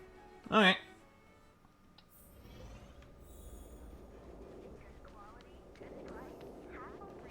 No, wait. Am I going the right way? Yes, I am actually.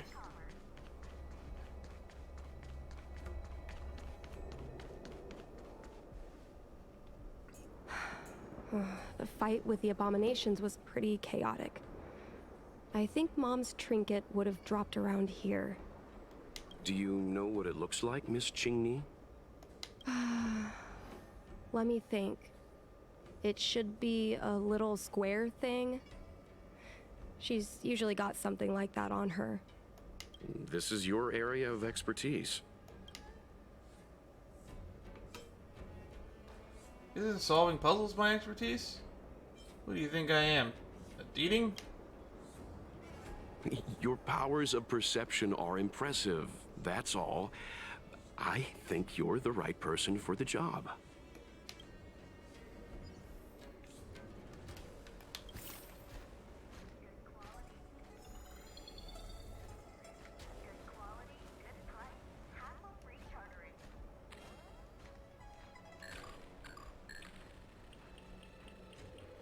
Come on, are you kidding? It's a trinket, remember? You think my mom would carry this with her? It's a beautiful vase, though. What an intricate pattern. Isn't that the Divine Beast fortune pattern? Huh. It's a bird cage. A bird cage? Huh. That reminds me. Have you guys heard of the birds that live in the Everhunt Plains? They have beautiful feathers, but you can't domesticate them. They don't live long if you lock them in a cage. Makes sense. How could a bird that's known the sky live in a cage?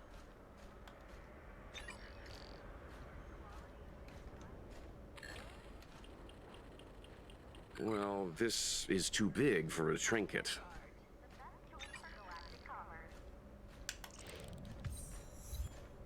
Take it easy, Icarus.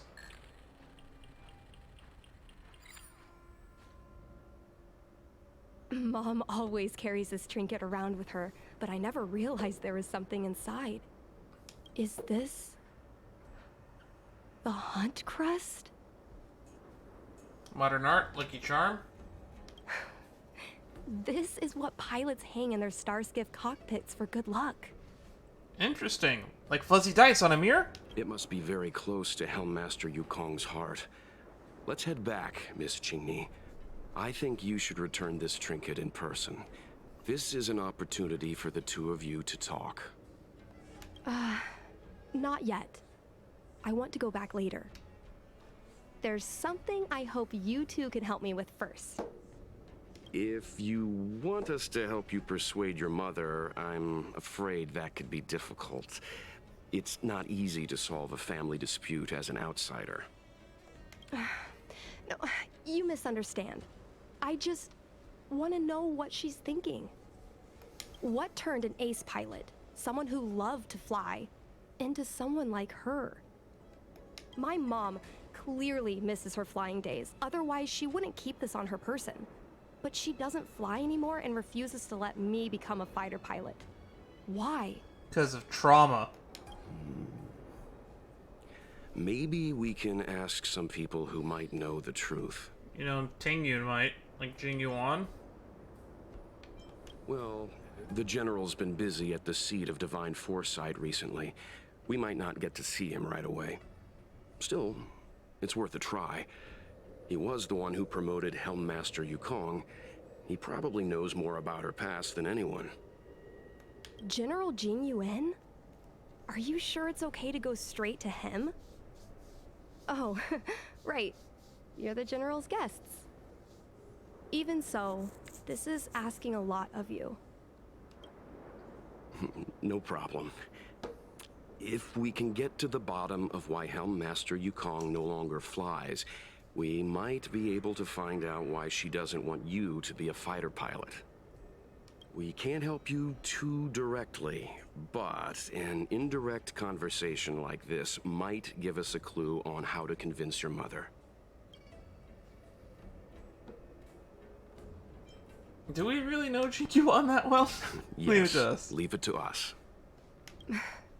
In that case, thank you so much, benefactors. I'll head back to Starskiff Haven. I'm not ready to return to the Skyfaring Commission yet.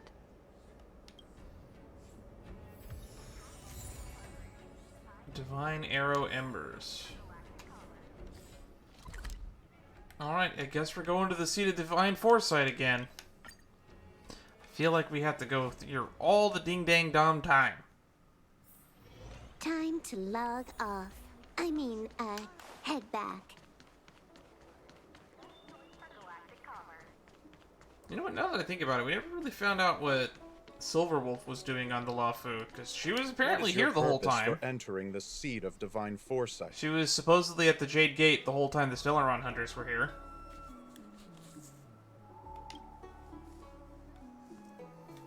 She hacked into the Emerald Gate and let us in, or Jade Gate. And was never mentioned again, more or less.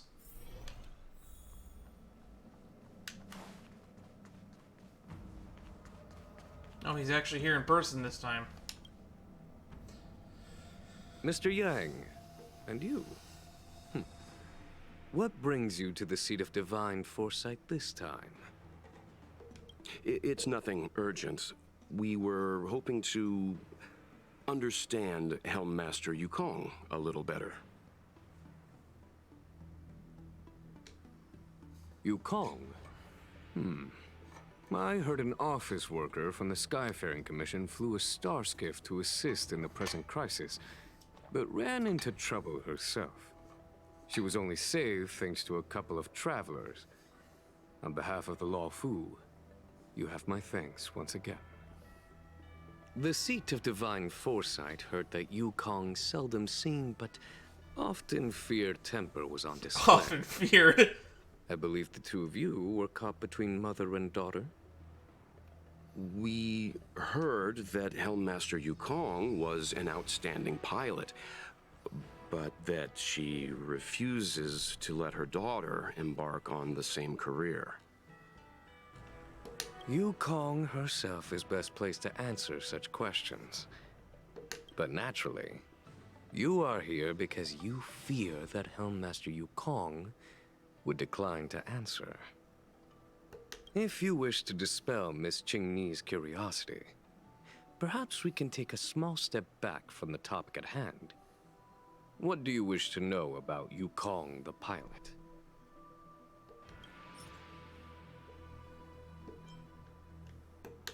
Let's look at these. Okay, there it goes. It wouldn't let me confirm. This is a divine object from the Rainbow Arbiter. Where did you find this? I picked it up off the road. It's a trinket belonging to Yukong. This object has been stored inside Helmmaster Yukong's personal trinket all along. Miss Qingni lent it to us. She thought it might be a way to find out more about Yukong's past and why she no longer flies. This object is no ordinary trinket. It has borne witness to blood and tears. As we expected. I'm sure you're both familiar with the Xianzhou's long galactic hunt. But have you heard of the denizens of Abundance Wars? As the Xianzhou has continued to cleanse the universe of immortal abominations, so too as the Abundance Axis succeeded in breaching our defensive lines. They pushed the Xianzhou to the brink of disaster. 30 years ago, the Xianzhou Yaoqing and Fenghu were besieged by our enemies. Even in the long history of warfare between the Xianzhou Alliance and the denizens of Abundance, that air battle was one of the most tragic. We were greatly outnumbered by the abominations of Abundance. Almost 1 million fighter pilots fought in the bitter battle. Those who survived numbered no more than 100,000. Yikes.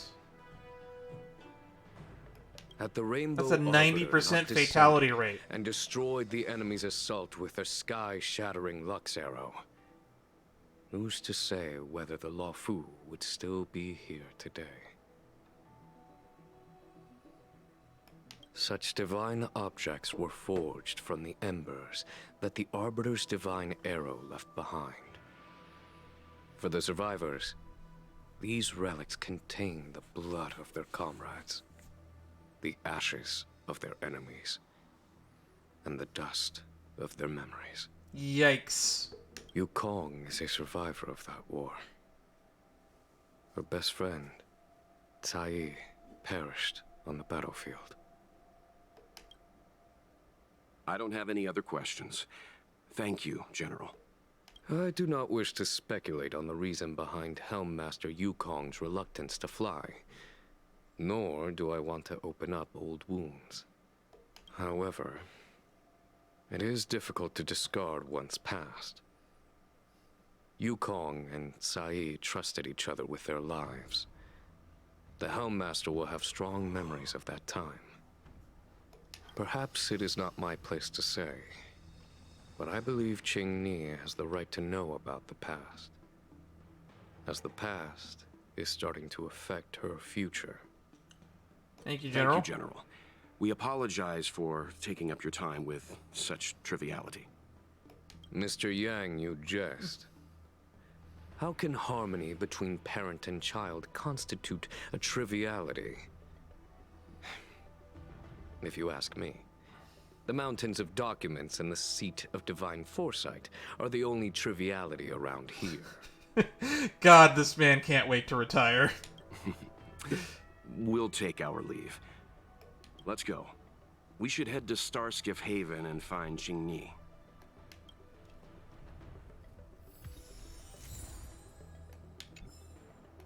Oh, something. Did Qingni tell you any of this? It all serves to remind me. A long time ago, a young Foxian girl, charged by the Knights with a high-speed flight violation, was brought before me as punishment. Now, she's the Madam Helmmaster, my equal. Okay, so she is the head of the Skyfaring Commission. Okay. I thought there might have been someone ahead up above her, but I wasn't really sure. But it makes sense. So that means of the leaders of the Luofu, there's Jing Yuan, Madame Yukong, Fu Xuan. There's an NPC that's the head of the Alchemy Commission.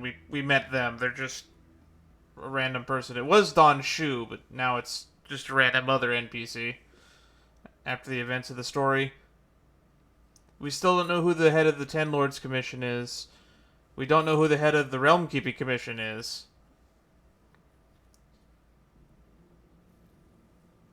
And that's about it. If I were to turn back the sands of time and try to convince my past self that the little girl in front of me would one day become a wise and experienced Helmmaster, I would have probably never have believed it. The Yukong of the past was nothing like she is now, spending her days surrounded by documents at her desk. She was a flaming wind, the only one who could ever calm her was her comrade. Comrade? Yes. Large fighter starskiffs need to be operated in pairs. One pilot takes the helm, the other controls the turrets. Oh, like a biplane. The legend of the ace fighter pilot is incomplete without the ace gunner. Yukong's partner was Sai. Both at the controls and behind the turret. Sai was like a cold blade. Efficient, decisive, unfeeling when she had to be. It's hard to imagine such contrasting personalities working in perfect harmony. As I mentioned, the campaign inflicted heavy losses on the Xianzhou Air Force.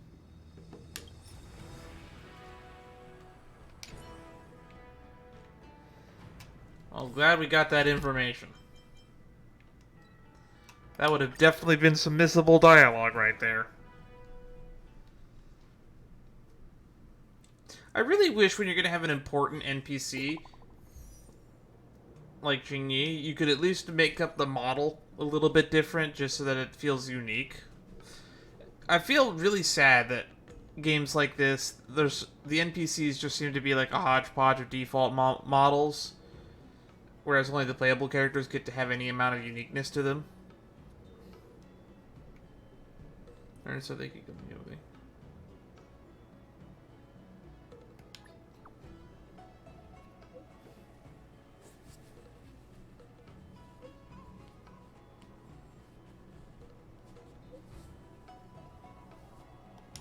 Alright.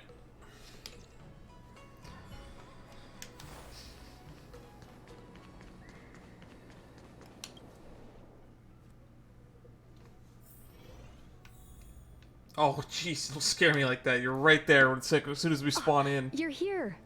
My mom isn't in a great mood. She went for a walk. Isn't in a great mood? Mm-hmm. Probably because of me. You two are very similar.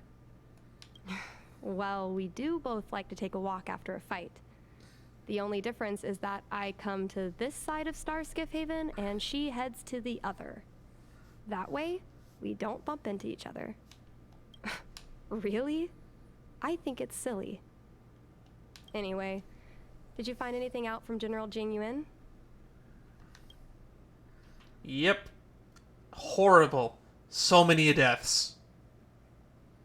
Did Helmmaster Yukong never bring this up with you? Just imagine if you were to wake up one day knowing that 90% of your friends are dead. And that you just saw them yesterday. I can't imagine that feeling. I was always curious about her past, but she either dodged my questions or pretended not to hear them. In the end, I realized she probably experienced something that left a scar that never fully healed. I never asked her again. She was afraid of you ending up like her friend. Indeed.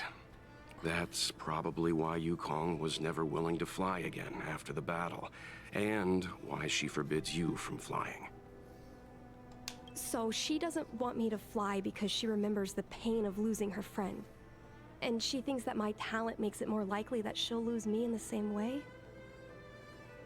The more talented you are, the deadlier and more dangerous the battlefields you get sent on.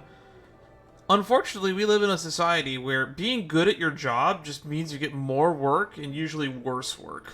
I can't guarantee that's what she's thinking, Miss Jingni. You should talk with her yourself. The reward for a job well done is more work. You're right, Mr. Yang. But I still have something else to check first. This pass that General Jing Yuan mentioned is probably archived in the Palace of Astrum. I remember watching her handle a document with great care before she filed it away. It looked like a diary. Do you still remember where it was filed, Miss Jingni? Vaguely. But there are so many files stored in the Skyfaring Commission. Could I ask you benefactors to look for it with me? A couple of Outworlders going through Skyfaring Commission files isn't a good look. I'm afraid we can only accompany you, Miss Qingni. You'll need to do the searching yourself. Of course. You're right. Sorry.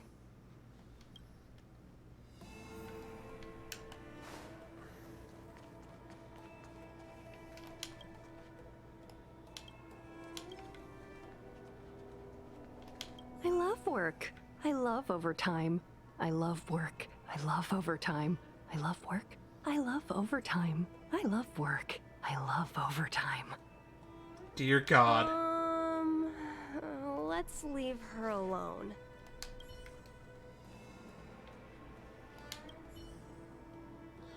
Calculation device is running a voyage simulation. Shows that you need yada yada yada. It seems like this device is handling some important procedures. Let's leave it alone. Yo, can I help you? I know what it looks like, but I'm using Celestial Jade to improve the algorithm. I'm working, I swear. Sorry. We'll get going.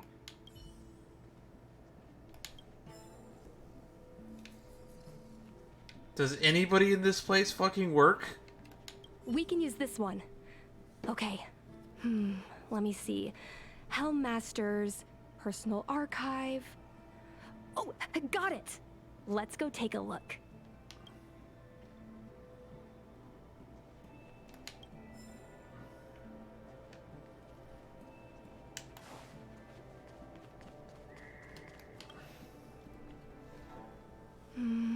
It should be here. Let's see. Yes! This is Mom's diary! Miss Qingni, I don't think the two of us should be reading your mother's diary. I don't know if it is her diary. Why would it be filed away under public files? It should be fine.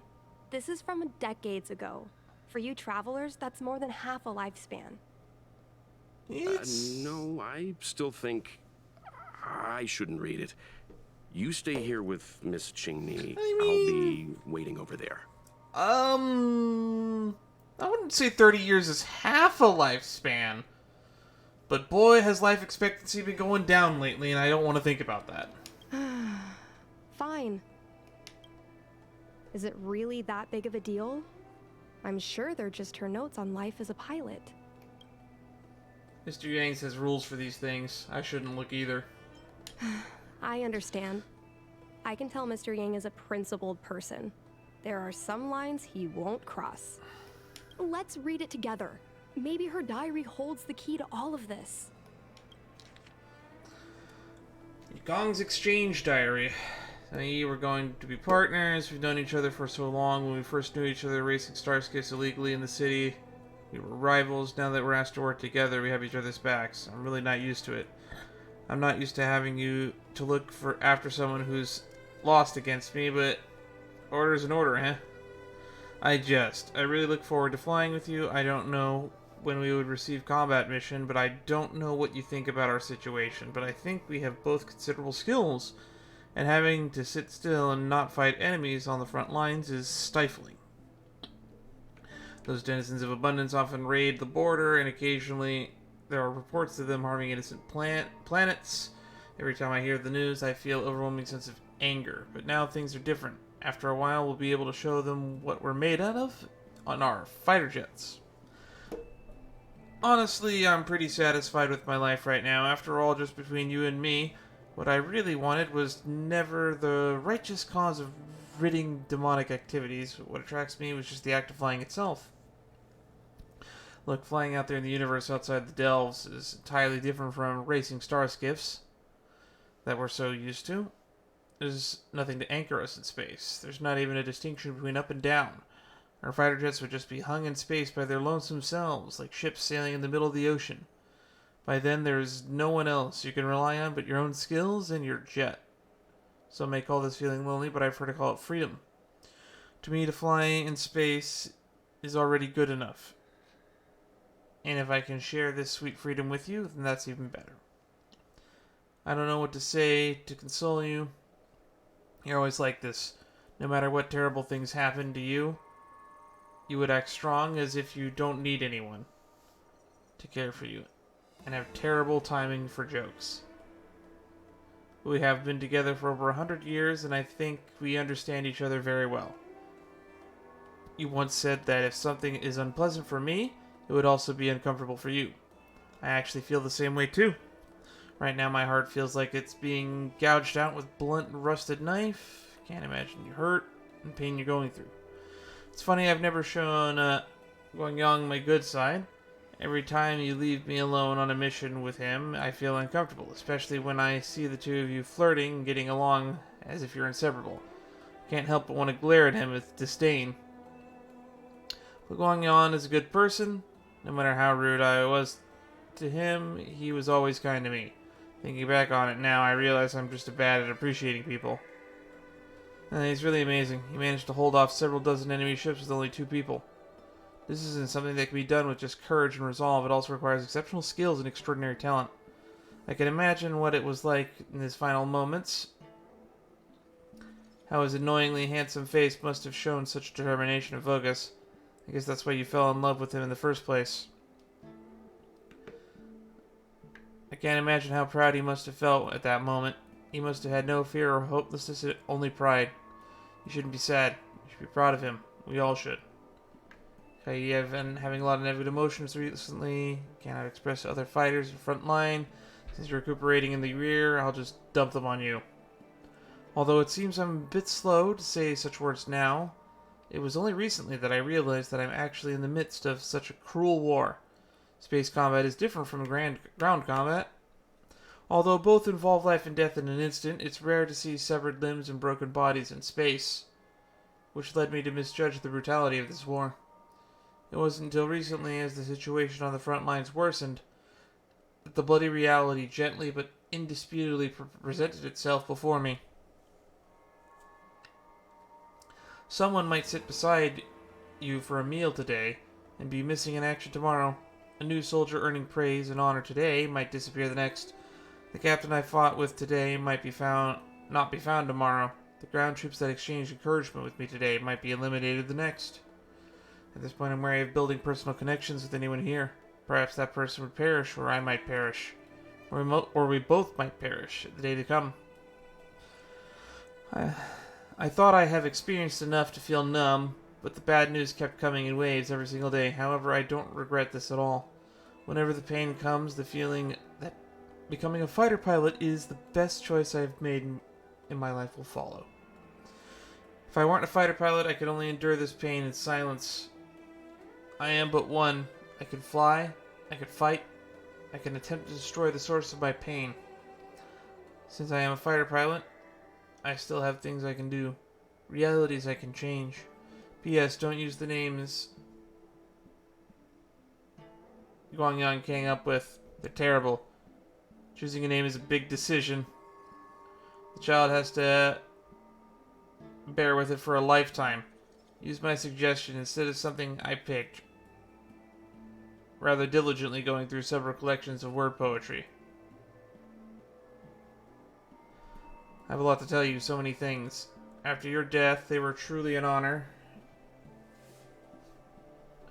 With a medal, truthfully, I find it laughable. Based on common logic, no one would award survivors medals of praise for their fortuitous survival. But no, not the Skyfaring Commission. They gave me a medal, called me a hero pilot, and the only reason for it is because my luck remained alive in that calamitous battle. If you had been as lucky as me, we could have gotten the medals together. After the medal ceremony, we could have gone to the Arm Alley and had a few drinks and laugh at the absurdity of it all. It's a shame luck is not on your side. We don't have that chance anymore. I suddenly feel nostalgic. I remembered all the time we had steering our starships across the Lafu sky. We were so carefree.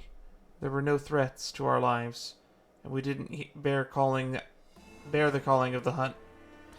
The entirety of the sky within the delve was ours, yours and mine. Above us, the delve's flashing dome ceiling, and below us, the bustling lights of 10,000 homes.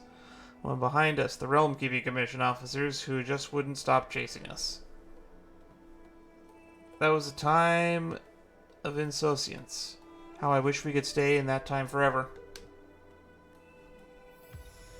What is the meaning of this? Yan Ming! The Helm Master's daughter bringing Outworlders in to sneak around? What do you have in your hands? Let me see. Madame Yukong's diary? The nerve. How dare you read Madame Yukong's personal diary? And with her daughter, too. By the Arbiter, you two are in for a... Mr. Yang Min, please, calm down. Let us explain. I didn't think we'd get to talk to Yan Ming again. I'm glad we are. I see. Qingni, I know Madame Yukong's position on you becoming a pilot is tough for you to accept, but she has her own concerns. I understand, Mr. Yang Ming. But now, compared to becoming a fighter pilot, I'm more interested in knowing what my mom went through. I want to know what happened, how she went from ace pilot to helm master. I've been here for a long time, Qingni. If there's something you wish to know, just ask. But don't go rummaging around. That's a bad habit.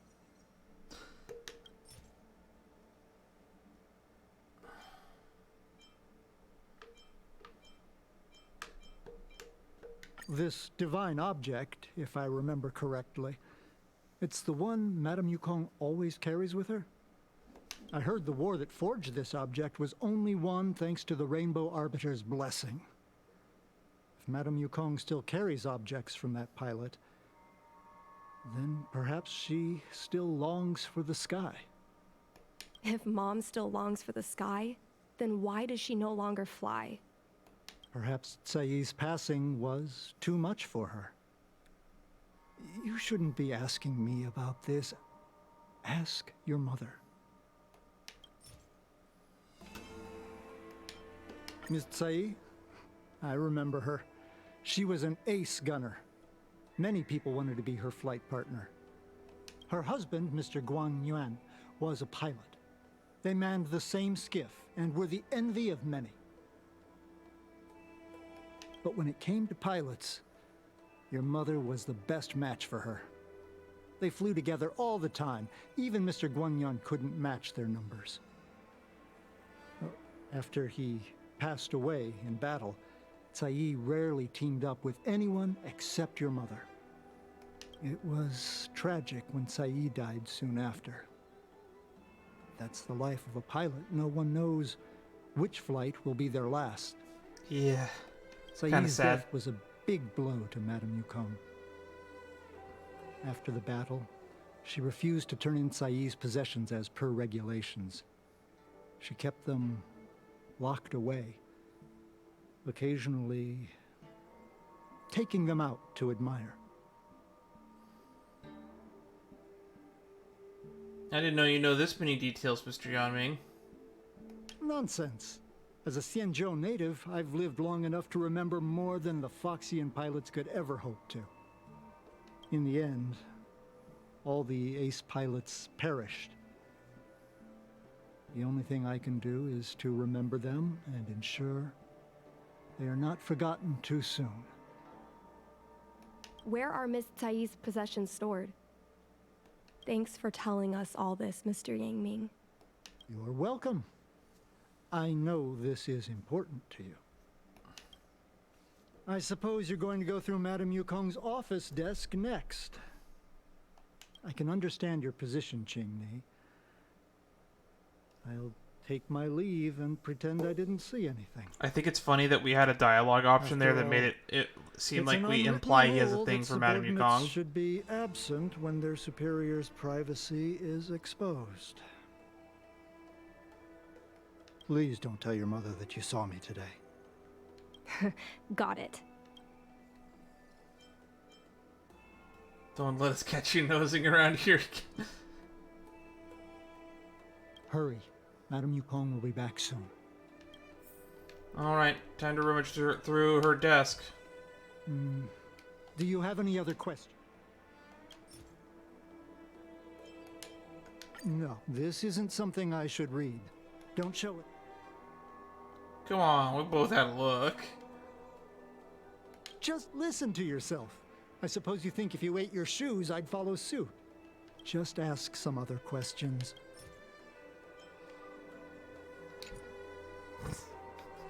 Well, it was worth looking at. Alright, time to go through her desk. My mom keeps lots of stuff in her desk. Let's have a look. How? Look at this desk! How do you keep anything in it? This desk has space to put stuff? That's the selling point of this desk.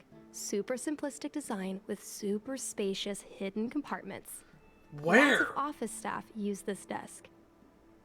There are hidden compartments on the left, right, and under the desktop. Which one should we check first? Left. A paper kite, personal letters, and a copy of Otherworldly Delights? So Mom likes these kinds of novels? Huh. I thought she'd prefer more heroic stuff. But what we're looking for isn't here. I don't know, I think that kite seems pretty important. There are hidden compartments on the left. There's some exhibition material, not sure if it's relevant. This is the Fallen Heroes archive. Mom stored them right next to her. Every time our pilots returned from the battlefield, my mother would tell me never to forget the cost of victory. But what we're looking for isn't here. There are hidden compartments on the left. Got it. This looks similar to Mom's diary, but it looks like it belonged to Miss Tsai. Oh boy, we got another long one. So this is the other half of the diary. Kong, I'm happy to have a chance to fight side by side with you. When the pair assignment was sent out, I was so nervous that I didn't dare to open and check it, fearing that we wouldn't be paired up. It's not like I can't bear to part with you, but I was worried to leave you with the others in your fiery temperament. When you actually get to the battlefield, don't act recklessly like you do now, always charging in with hot-headedness before taking action. Think more about the consequences, but it's okay. I don't want to talk about this anymore, or you'll accuse me of nagging like an old crone again. In any case, we need to work together using our individual strengths to create our own legends in the vast sky. I look forward to fighting in the vast skies with you, so much so that I'm finding it hard to sleep. Don't cry, there's no need to be sad. My husband was the one who died, but you're crying more than I am. After so many years of fighting, you're still emotional. I'm envious. Being a fighter pilot has always been a harrowing decision. Since we chose this path, we have to be mentally prepared. What's important is not whether we can survive by luck, whether we can live up to the value of a pilot's life. Guang Yang and his partner managed to keep an entire Borson fleet at bay. They were heroes. To me, that is enough. I heard it said that the greatest happiness in life is being able to choose how you die. From this perspective, the fight for the Zhanzhou Alliance, known for the people of the entire cosmos to die on the battlefield of a lifetime of military service, Guang Yang is probably happy. Of course, you better have this kind of happiness just for to live another 200 years. Behave and then die of old age for me. Yukong, it's been a long time. Still on my maternity leave in the rear.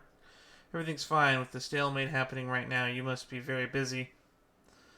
But when you have the chance, please take a moment to write an exchange diary entry for me so that I know you're still safe. And also, I have a mountain of things I want to talk to you about.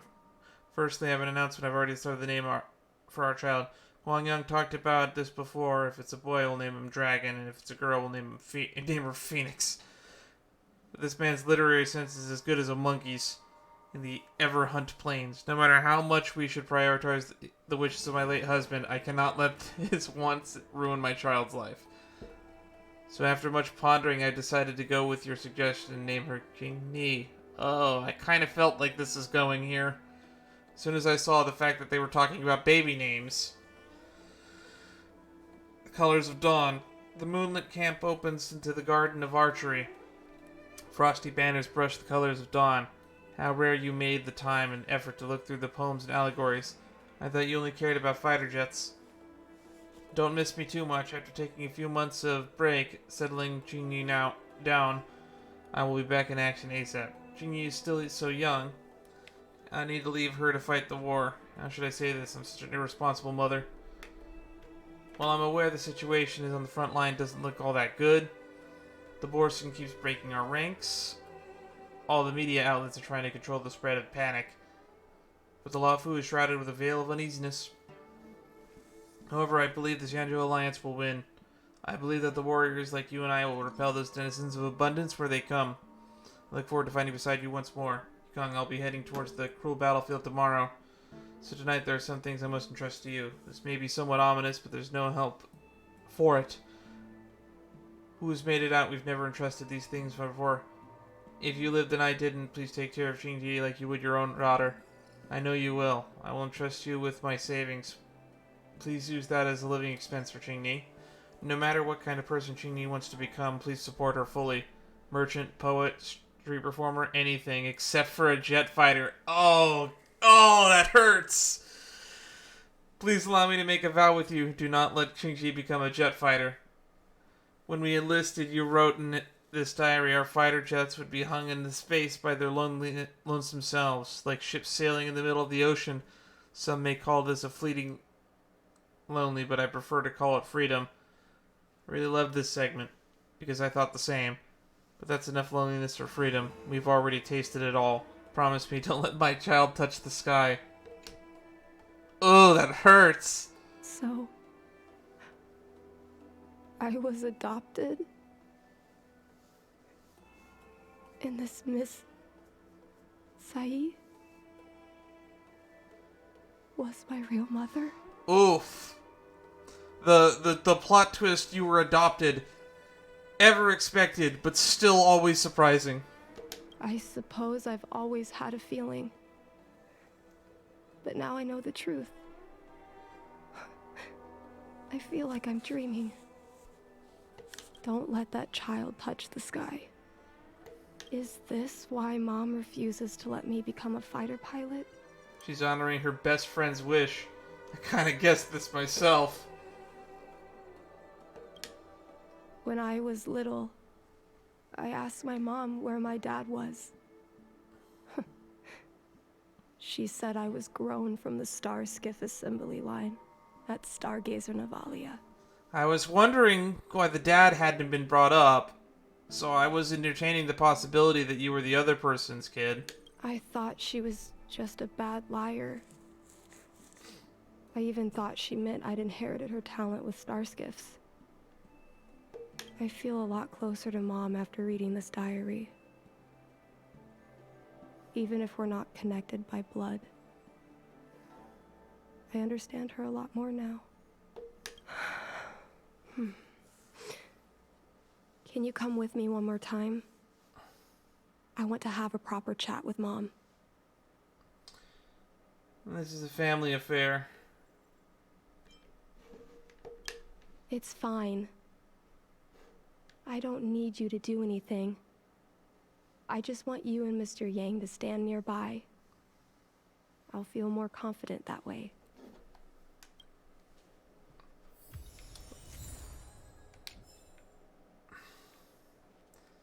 She hangs on to that diary in her fucking desk drawer. You're all done? Did it go smoothly? Ooh. I see. Let's find Helmmaster Yukong. We'll accompany you. We're here to help, but she and I really shouldn't interject when you're conversing with your mother. It's okay.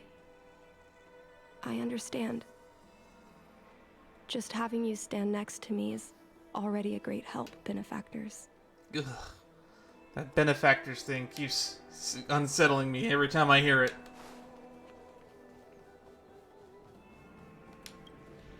Boy, do I miss Ting Yun.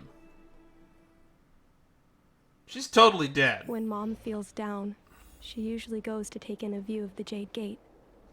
She should still be there. Let's go find her. I can see her. Anywho. Yeah, I wonder if Ting Yun's still alive. I'll hold out some hope, but not a lot. Mom? Qingni, why are Mr. Yang and they here too? Miss Qingni kindly agreed to show us around Star Skiff Haven. She mentioned she was trying to mend things between you, but was feeling shy about it. we volunteered to come with her. Thank you. I must apologize for the trouble my daughter has brought you. Mom. All right, it's getting late. Let's talk once we're home. Actually, I want to talk to you about something right now. I want to become a fighter pilot, no matter what. We've talked about this many times. No means no. But... Seems like Miss Qingni is a little hesitant. Try giving her a little push. Shove. I thought Mr. Yang said we shouldn't interject. What should I say?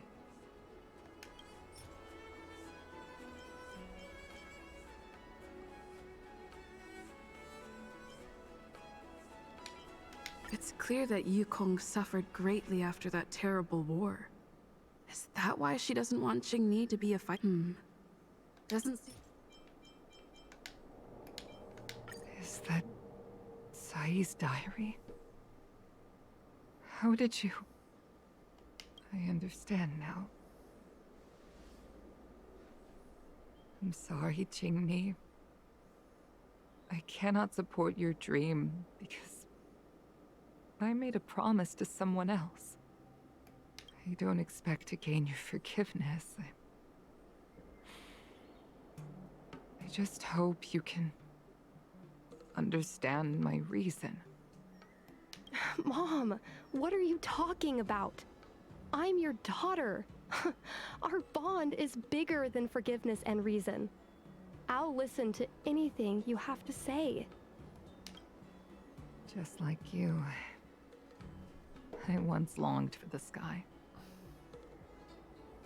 I know what it feels like to fly through infinite space, to be surrounded by the vast expanse of nothingness, with unimaginable splendors looming in the distance, to float like a single leaf in the fathomless stellar sea. Some called it loneliness, but we called it freedom. Sai was like that too. We were friends since childhood. We flew star skiffs everywhere, causing trouble until the knights caught us and dragged us before General Jingyuan. We soon became the most elite fighter pilots of the Skyfaring Commission.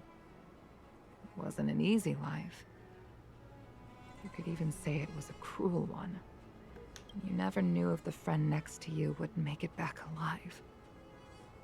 Of course, the same could be said of yourself. I can't relate, unfortunately. I don't see war as a necessary thing, so I almost consider most battles and wars to be meaningless deaths. But those are my best memories. We would strike out into the sky, repelling demons and upholding justice. The blood we shed bore witness to it all. The life of a Foxian is short and fleeting. Surely we should dedicate ourselves to such glorious aims. How long do the Foxians live, anyway? She's over 100. System space all clear today.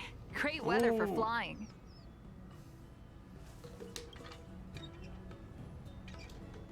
There we go. Thumbnail get.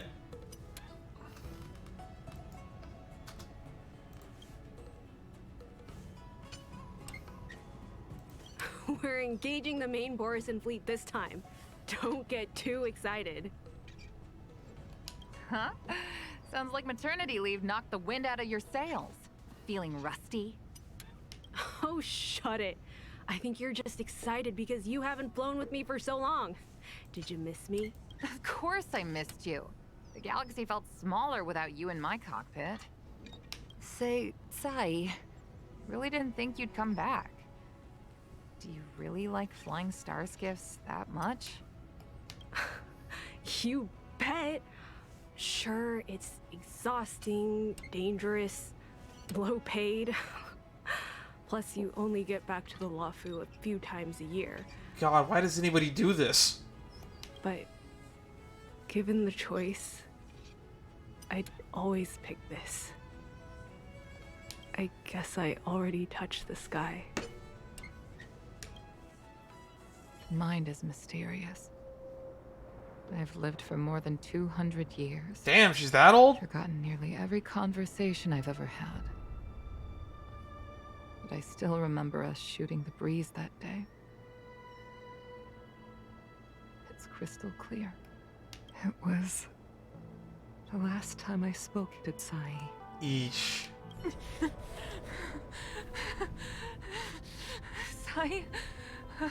Hold on, Sai. Sai, open your eyes. Sai?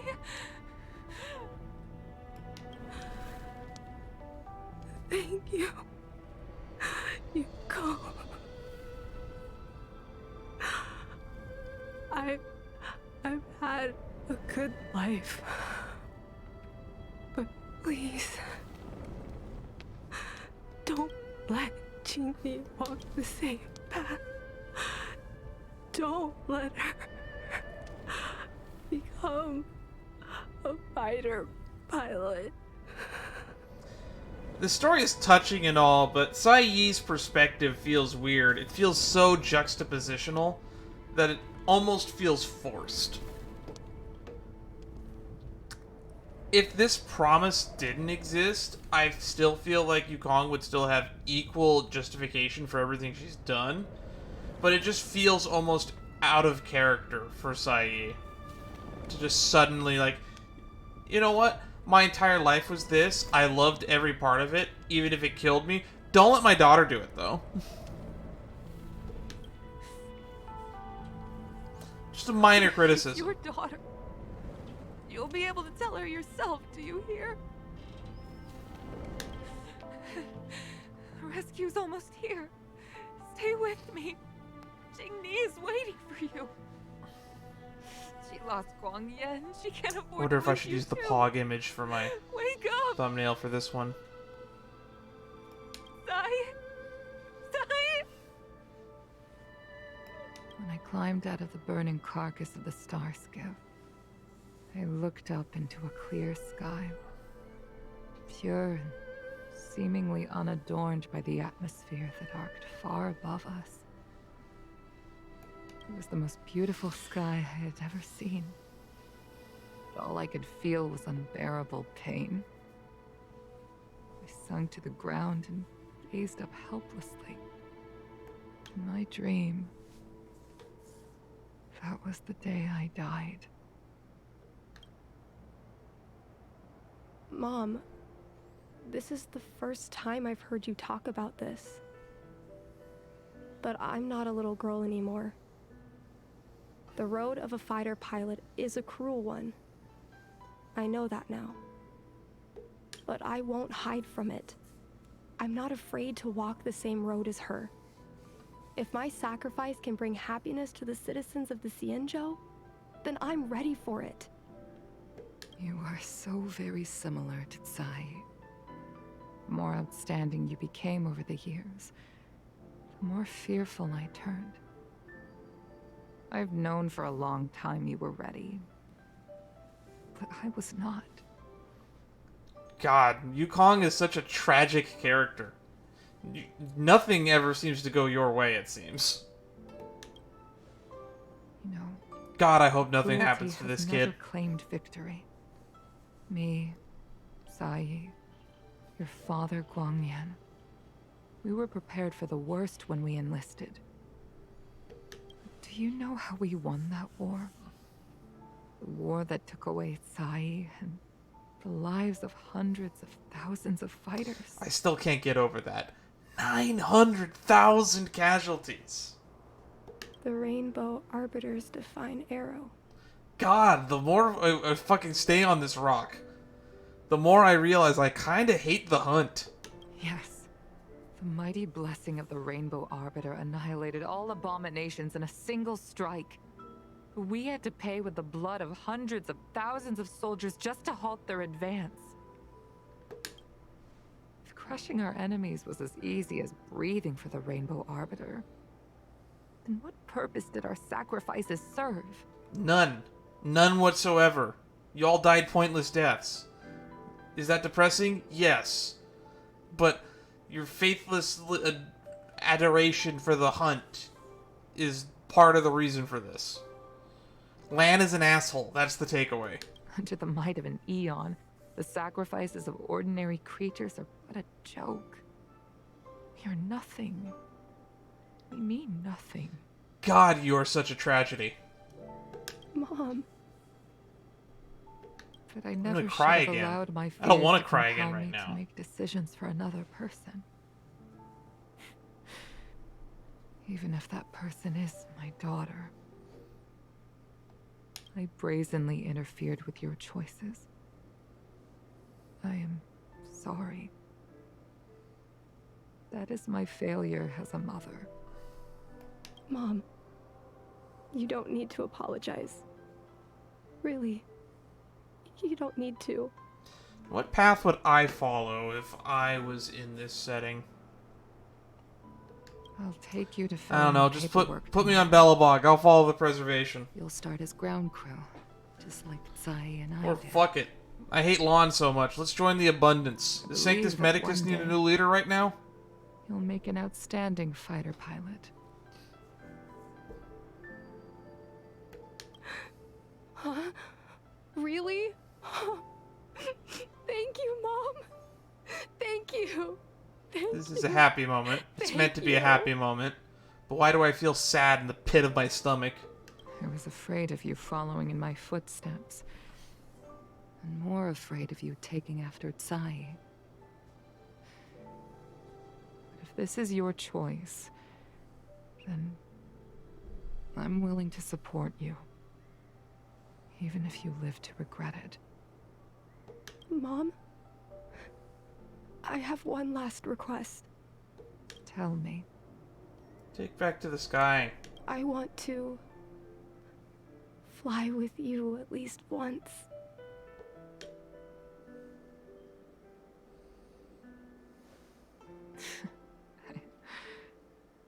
I'm afraid I can't.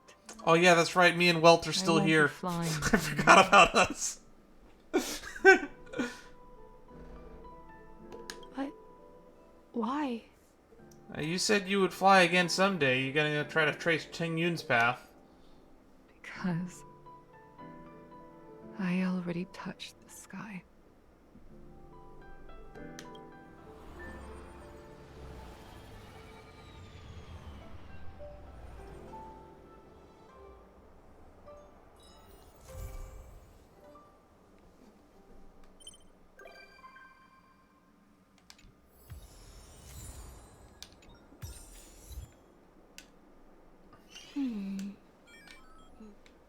Jay's exchange diary.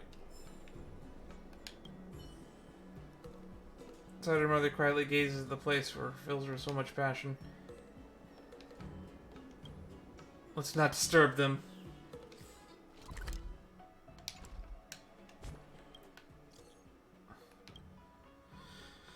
Okay, what do you need, Chiqui?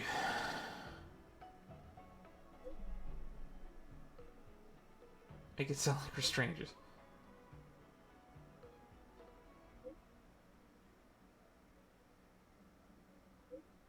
Alright. Can I be trusted?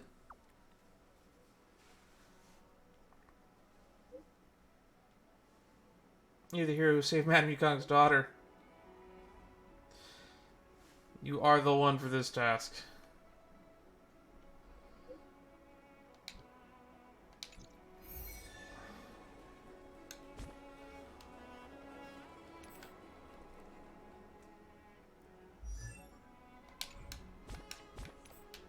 Alright. I have the Cosmos.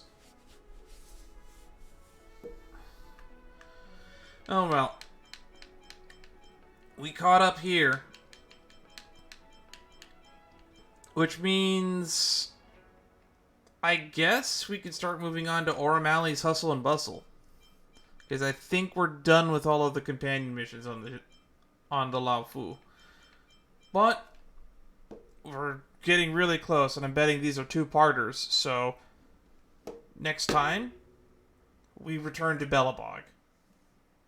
For real this time.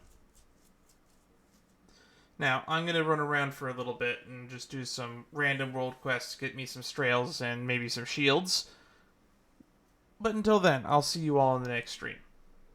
Probably tomorrow, which will be probably less than 12 hours from now. Bye-bye.